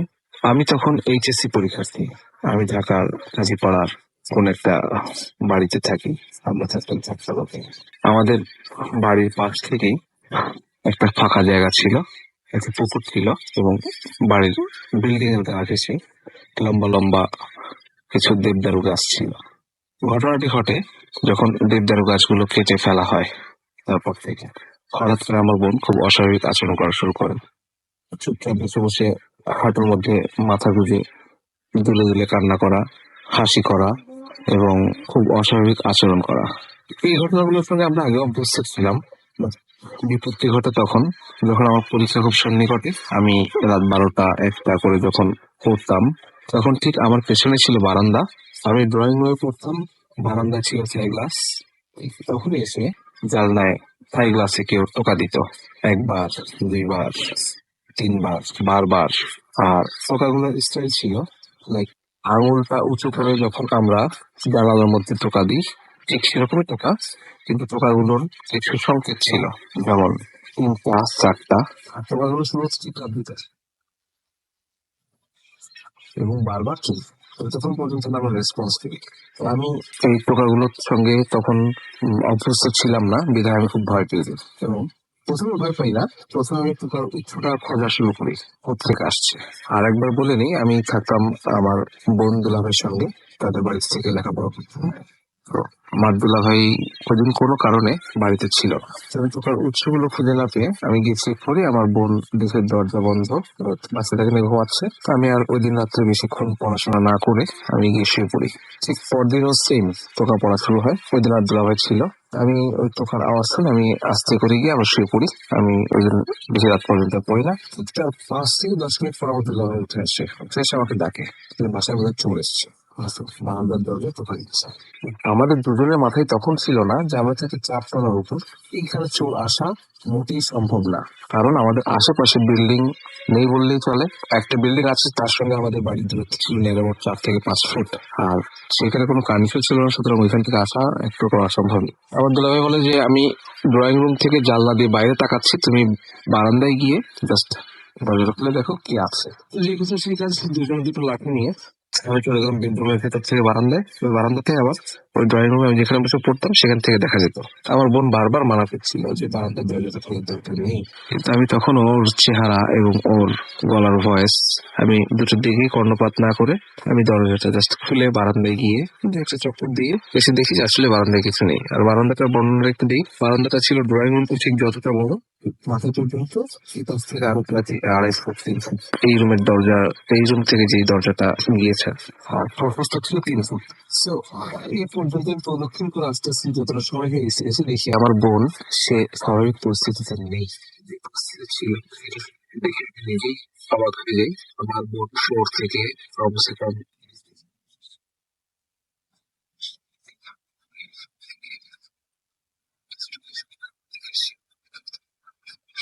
আমিও এক প্রকার অস্বাভাবিক হয়ে পড়ি যে কি হচ্ছে। আমার দুলাভাই যখন আমার হাত চেপে ধরে এটা কি হচ্ছে, সে তাকে স্বাভাবিক করার জন্য আমি নিজে থেকেই ভেতর থেকে ভয় কাজ করতেছে, কিন্তু মুখের মধ্যে খুব জোরে একটা আওয়াজ করি যে নিচে রাখা, এই এরকম একটা আওয়াজ করি। আমার বোন ওই ভাসমান অবস্থায় বলতেছিল যে তোদের কথাটা আমি অবস্থা দেখে আবার চিৎকার করি যে নিচে রাখা। ঠিক তৎক্ষণাৎ ভাসমান অবস্থা থেকে বিছানায় পড়ে যায়, উনি সেন্সলেস হয়ে যায়। কিন্তু মজার ব্যাপার হচ্ছে, হ্যাঁ, ওর বাচ্চাটা বয়স ছিল তখন 1.5 বছরের মতো, এবং বাচ্চাটা এতটাই চঞ্চল ছিল যে ঘুমিয়ে গেলে সে বিছানার এই পার ও পার এবং মানে খুব চঞ্চলতার মধ্যে থাকতো আর কি। কিন্তু এই ঘটনাটা যখন ঘটে তখন ওর ঘুম থেকে জেগে যায়, আর জেগে গিয়ে সে খুব কোনো কথা নেই, বাচ্চা নেই। আমরা এই ঘটনা দেখার পরে আমরা খুব ভয়ে আমি আমার মাকে ফোন করি। পরদিন ফোন করে ঘটনা সব বলার পর আমার মা আমার ফাদারকে নিয়ে ঢাকায় চলে আসে। দিন পরে ঢাকায় চলে আসে, তখন আমি একটু স্বস্তি বোধ করি। এখন আমার পড়াশোনার মাত্রাটা একটু বেড়ে যায়, যেহেতু আমার আসছে। মাকে জাস্ট আমি ড্রয়িং রুমে একটা সোফার উপরে শুয়ে রেখে আমি পড়তে থাকি, আমার ফাদার আমার রুমে গিয়ে শুয়ে থাকে। মোটামুটি ঘরের ভিতর লোক সংখ্যা কিছু বেড়ে গেছে, আমাদের মনে সাহস সঞ্চার হয়েছে। তো ঠিক যেই সময় ডিস্টার্বেন্সটা শুরু হয়, ঠিক সেই সময় শুরু হয়ে গেল 2টা থেকে 3টার মধ্যে আর কি নক করা শুরু হয়। তখন আমার মাকে বললাম, আমার মা বললো যে তুমি ঘরে চলে যাও, ঘরে গিয়ে পড়ো। সে আয়াতুল কুরসি পড়ে গায়ে ফুটো দিয়ে ঘর চতুর্দিকে বন্ধ করে, কিন্তু কোনোটা হচ্ছে না। এর মধ্যে একদিন আমাদের বাড়ির মালিকের যে ড্রাইভার, সে আবার ছাদে থাকতো। সে সকালবেলা আমাকে দেখে বলছে, মামা কাজ ছেড়ে চলে আসছি। আমি বললাম কেন? কেন চলে আসছি? আমি আপনাকে একটা কথা বলি, এটা কাউকে বলার দরকার নেই, আপনি শুধু জেনে রাখেন। আমি গতকাল ছাদে যখন শুয়েছিলাম, মানে ছাদে ওনাকে ছোট্ট একটা জায়গার মধ্যে 4-5 ফুট থেকে 6 ফুট একটা জায়গা স্কোয়ার করে ওনাকে একটা রুম করে দেওয়া হয়, এখানে জাস্ট উনি একাই থাকতে পারবে এইরকম। উনি নাকি রাত 2:30-3টার দিকে যখন ওনার ঘুম ভেঙে যায়, উনি আবার গুল ব্যবহার করতো। উনি গুল দিয়ে উনি থুতু ফেলার জন্য ছোট একটা ভেন্টিলেটার, বাথরুমে যেরকম ভেন্টিলেটার থেকে ওরকম একটা ভেন্টিলেটার দিয়ে ওরা একটা জানলা করা ছিল, ওটা খুলে উনি থুতু ফেলতে যায়। তখন দেখে উনি দেখছে নাকি একজন মানুষ থাকতেছে, কিন্তু তার অবয়বটা এমন তারপর মাথা নেই, এবং সে ওইটা দেখে ওই অবস্থাতে জানলাটা জাস্ট লাগিয়ে দিয়ে ভেতরে উনি এক প্রকার গুটি পেলে খুব ভয়ে এখানে রাত অতিবাহিত করে। ভোর হলেই সে বাড়িওয়ালাকে বলে আমি চলে যাবো, আমি এই অবস্থা। এর মাঝে ঘটনা ঘটতেছে, আরো অনেক ঘটনা ঘটতেছে, সময় অনেক বেশি নিয়ে ফেলছি। যাই হোক, তার মধ্যে একদিন একটা ঘটনা ঘটে এরকম যে আমরা সবাই শুয়ে আছি, আমি শুয়ে আছি, আমার মা শুয়ে আছে পাশে। আমার ফাদার তখন উনি স্মোকিং করতেন, তো উনি জানলার কাছে বসে রুমে বিছানায় কর্নারে বসে উনি সিগারেট খাচ্ছিলেন, জানলার বাইরে হাতটা বের করে দিয়ে। তার মধ্যে উনি খেয়াল করেন যে খুব জোরে একটা বাতাসের ঝাপটা জানলায় এসে লাগলো এবং বাতাসটা ভিতরে ঢুকে কোন একটা অভাব হয়ে হেঁটে চলে যাচ্ছিল। আমার ফাদার এটাতে ওই অভাবটাকে ফলো করেন। ফলো করতে গিয়ে দেখেন আমার বোনের দরজায় গিয়ে অভাবটা মিলিয়ে যায় এবং উনি ওই দিন রাত্রে খুব ভয় পেয়ে যান, কাউকে কিছু বলেন না। পরদিন সকালে বলেন যে আমাদের এইটাই এরকম কোনো কিছুতে হবে না, এটাতে কোনো একটা হুজুর লাগবে বা ঘর বন্ধ দেওয়া দরকার।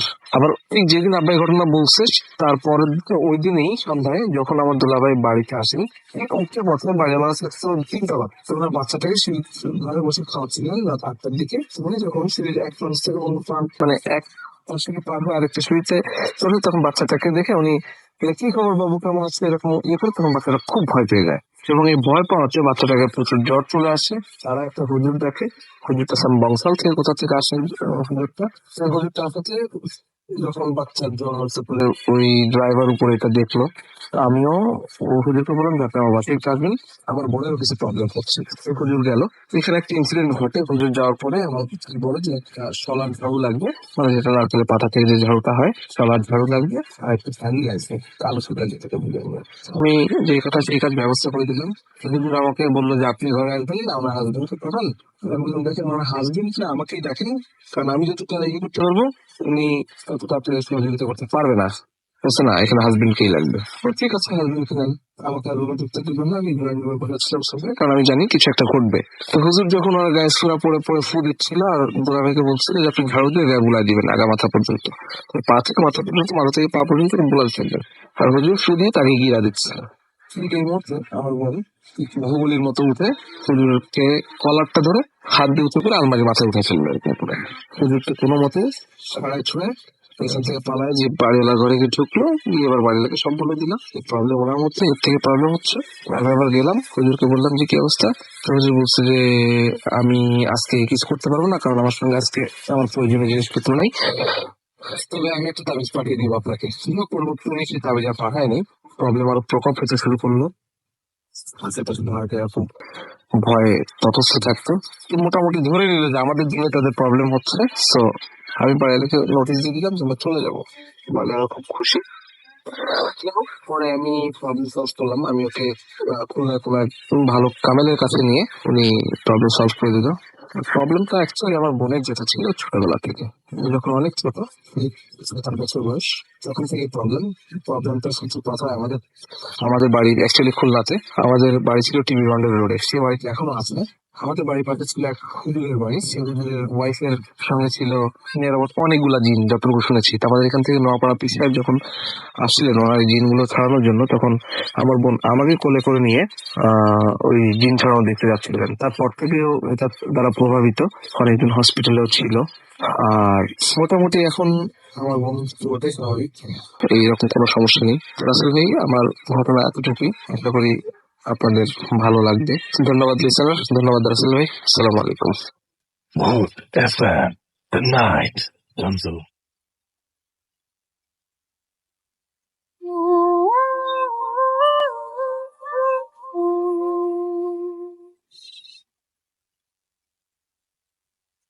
সময় কিন্তু শেষ হয়ে যাচ্ছে এবং সময় বলছে যেতে হবে। তার আগে জানিয়ে দিই যে আপনারা অবশ্যই আমাদের ইমেল পাঠান।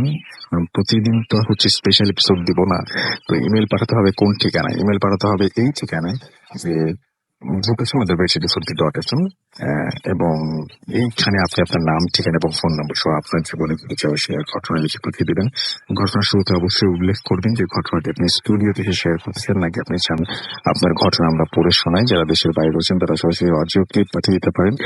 আর সেই সাথে আমাদের ফেসবুক পেজ রয়েছে www.facebook.com/radiofood10, www.facebook.com/bhutfm.com, যেখানে লাইক এবং কমেন্ট বলবেন না, কারণ সেটা আমরা খুব মনোযোগ দিয়ে পড়ি এবং আপনাদের ফিডব্যাক গুলো অনুযায়ী আমরা ঘটনা সিলেক্ট করি। So please, this is your show এবং আপনি যেরকম চান সেরকমই হয় ভূত এফএম। সো আপনার কমেন্ট অনেক বেশি ইম্পর্টেন্ট। বলুন না খারাপ হচ্ছে, কোনো সমস্যা নেই, তো আমরা ভালো করার চেষ্টা করবো, প্রতিনিয়ত ভালো করার চেষ্টা করি। আমরা চলে যাচ্ছি আবারও 2011-এ এবং এইটা খুব মজার একটা তারিখ, এই জন্য এই ঘটনাটা নিয়ে আসা। এবং এটা হচ্ছে 11-11-11, 3টা 11 এরকম কিন্তু আর মানে আমাদের জীবদ্দশায় আর আমরা পাবো কেউ সন্দেহ আছে। তো এই দিন এসেছিলেন সাকিব ভাই, আমরা সাকিব ভাইয়ের একটা ঘটনা শুনবো এবং সাকিব ভাইয়ের ঘটনা is a beautiful story teller and I like him a little too much and আমার মনে হয় যে he doesn't even know that. যাই হোক, সাকিব ভাই একটা ঘটনা শুনেছি প্লিজ। আমি একটা গল্প শেয়ার করবো, যেটা মানে ভৌতিস্টে আমরা যেসব জায়গায় ইনভেস্টিগেট করি, কি টাইপের গল্প শুনলে আমরা ওসব জায়গায় ইনভেস্টিগেট করি, এটা শুনে সবাই হয়তো একটা আইডিয়া পাবে। আচ্ছা, কারণ আমরা প্রায় শুনি যে আমার বাসায় এটা হয়, আমার বাসায় ওটা হয়, সব জায়গায় যাওয়া তো সম্ভব না। তো আমরা চেষ্টা করি যে খুব ইন্টারেস্টিং কোনো গল্প শুনলে বা কাহিনী হলে ওখানে আমরা যাই। তো যেহেতু আমরা ওখানে এখনো যাইনি, তাই আমরা এই গল্পটা শেয়ার করছি। বাই দ্য টাইম আমরা শুট করি, সবাই আশা করি ভুলে যাবে, যেমন টিভিতে দেখে ফ্রেশ লাগবে। ঘটনাটা হচ্ছে রাজশাহীতে, আমি ক্লিয়ার নেই এক্স্যাক্টলি রাজশাহী না কোন ইয়েতে, বাট ওদিকে একটা জায়গায় আচ্ছা, একটা আনসার ক্যাম্প আছে। আচ্ছা, ওকে, সো আনসার ক্যাম্প আছে, তো ওখানে আনসারদের তো অনেকগুলো ক্যাম্প আছে, ওখানে ওরা ট্রেনিং করে, ওদের হেডকোয়ার্টার টাইপের মানে রিজনাল হেডকোয়ার্টার এরকম কিছু একটা সিচুয়েশন। ওই ক্যাম্পের ওখানে একটা বিশাল বন আছে, মানে ক্যাম্পের বাইরে আর কি। আচ্ছা, বন আছে একটা, তো এটা মানে একদম সিরিয়াস জঙ্গল আর কি। আচ্ছা, তো ওই বনে আবার প্রচুর, যেটা আমাদের নর্থ বেঙ্গল আছে আর কি, প্রচুর বুনো শুয়োর থাকে। ওকে, তো ওখানে একটা লেজেন্ড আছে যে ওই বনে যদি কেউ ঘুরতে থাকে রাতের বেলা এবং কোনো বুনো শুয়োর যদি ওদের সামনে দিয়ে চলে যায়, ক্রস করে আর কি, মানে তোমার সামনে দিয়ে একটা শুয়োর চলে গেল, তাহলে ইউ আর ডেড। ওকে, এবং এভরি ইয়ার অ্যাপারেন্টলি, প্রতি বছর অ্যাপারেন্টলি নতুন নতুন যারা ক্যাম্পে যায়, যারা এটা জানেন, যারা কয়েকদিন ধরে ক্যাম্পে আছে বা অনেকদিন ধরে আনসার আছে বা ওই এলাকায় থাকে, ওরা এটা জানে। আচ্ছা, তো নতুনদের মধ্যে অনেকেই না জেনে বনে রাতের বেলা যায়, মানে হয়তো ঘুরতে যায় বা কোথা থেকে আসছে, বনের ভিতরে শর্টকাট হতে পারে, হোয়াটএভার, এবং এসে বলে যে হ্যাঁ আমার সামনে দিয়ে একটা শুয়োর, এখানে অনেক শুয়োর আছে, আমার সামনে দিয়ে গেছে। তারপর ওরা মারা যায় বিভিন্ন ভাবে, অ্যাক্সিডেন্টে মারা যেতে পারে, অসুখে মারা যেতে পারে। আচ্ছা, মানে ঠিক ওইখানেই যে মরতে হবে এরকম কোনো না না না, শুয়োর ডাজন্ট কিল ইউ। আচ্ছা, ওকে, তারপরে ঘটনাটা ঘটে। হ্যাঁ, অ্যাপারেন্টলি এটাকে ওরা এখন বলে যে বনের একটা অপদেবতা টাইপের অথবা প্রেতাত্মা বা খারাপ জিনিস, মানে ইটস ইভিল বেসিক্যালি। সো এরকম, সো যারা ওখানে কিছুদিন থাকে ওরা রাতের বেলা জীবনে বলে যায়। So, আমরা যে গল্প এটা শুনেছি, আর ওখানে একটা আনসার ছিল যে এসব একদম বিশ্বাস করতে হবে। সে বলতো যে এসব ফালতু কথা, আমি বনে গিয়ে সারা রাত থাকবো, আমি প্রুফ সেখানে কিছু নাই। অবশ্যই গেছে, মানে ইজ ওয়েল ট্রেন, একদম ইয়েটে করা, ফিটফাট বডি, মারামারি জানে, ইজ লাইক এখানে ৭৪ টাকা হবে, সাহসী। সো এগুলা আমি দেখে নেব। তো গিয়ে সে হাঁটাহাঁটি করছে বলে, তো ঠিকই ওর সামনে দিয়ে একটা শুয়োর হেঁটে গেল। আচ্ছা, সার্টেন টাইম। তো ওটা দেখে ভয় পেয়ে গেছে, ও নিজেও জানে না কেন ভয় পেয়েছে। সে তখন যেখানে ছিল সে বুঝলো যে এখানে থাকা যাবে না, হি ওয়াজ নট ফিলিং সেফ। সে তখন দৌড় দেওয়া শুরু করলো, দৌড়তে দৌড়তে ওখানে সে একটা দিঘি বা পুকুর বা নদী, আমি জানি না, বনের ভিতরে একটা নৌকা বাঁধা ছিল, ঘাট টাইপের আছে একটা ছোট, বা দিনের বেলা ওইসব জায়গায় আবার লোকজন থাকে, রাতে থাকে না। সে নৌকা দেখে সে ডিসাইড করলো যে মানে সে এখন যেদিক দিয়ে আসছিল ওই দিক দিয়ে ফেরত যেতে পারবে না, সে ভয় ওদিকে যেতে যাচ্ছে। হিজ লাইক ঠিক আছে, আমি নৌকা উঠে আমি দিঘির মাঝামাঝি একটা জায়গায় গিয়ে নৌকার মধ্যে বসে থাকি। আচ্ছা, ওকে, সারা রাত এখানে বসে থাকবো, আমাকে আর হবে না। ওকে, তো আইডিয়া করে সে নৌকা উঠে গেল, উঠে মাঝ দিকে চলে গেল। হঠাৎ করে তার ভয় আরো বেড়ে গেল। হঠাৎ খেয়াল করলো কিছু আওয়াজ পেল আর কি, আওয়াজের দিকে তাকিয়ে দেখলো যে জঙ্গল থেকে বের হয়ে আসলো একটা ছোট্ট মেয়ে। ইয়েস, আচ্ছা, একটা ছোট মেয়ে। এই আমাদের এখানে একজন গেস্ট এসে দেখছি, হঠাৎ করে মানে বলার সঙ্গে সঙ্গে আমি নিজেও শিওর হচ্ছি, মানে হ্যাঁ এটা এক্সপেক্ট করিনি এতটা। মানে 8-9 ইয়ার্স ওল্ড, বেশি বড় না, ছোট একটা মেয়ে। সে সুন্দর করে ও মেয়েকে দেখেই প্রথম থট হচ্ছে যে তখন বাজে আর কি গভীর রাত, মানে 2-3টা এরকম যেতে হবে আর কি। যে এত রাতে এসে তো মেয়ে থাকার কথা না, একদমই না, এত ছোট মেয়ে কেন এখানে আসবে, মহিলা হলো। মেয়েটা খুব নর্মালি জঙ্গল থেকে বের হয়ে ঘাটের কাছে চলে আসছে। দাঁড়ায় বেশ জল জল চোখের দিকে তাকিয়েছে, জাস্ট ওর দিকে তাকিয়েছে। তো সে তখন বুঝছে যে এই কেস ঠিক না, সামথিং সিভিয়ারলি রং এখানে। তখন সে ভয় কাটানোর জন্য সে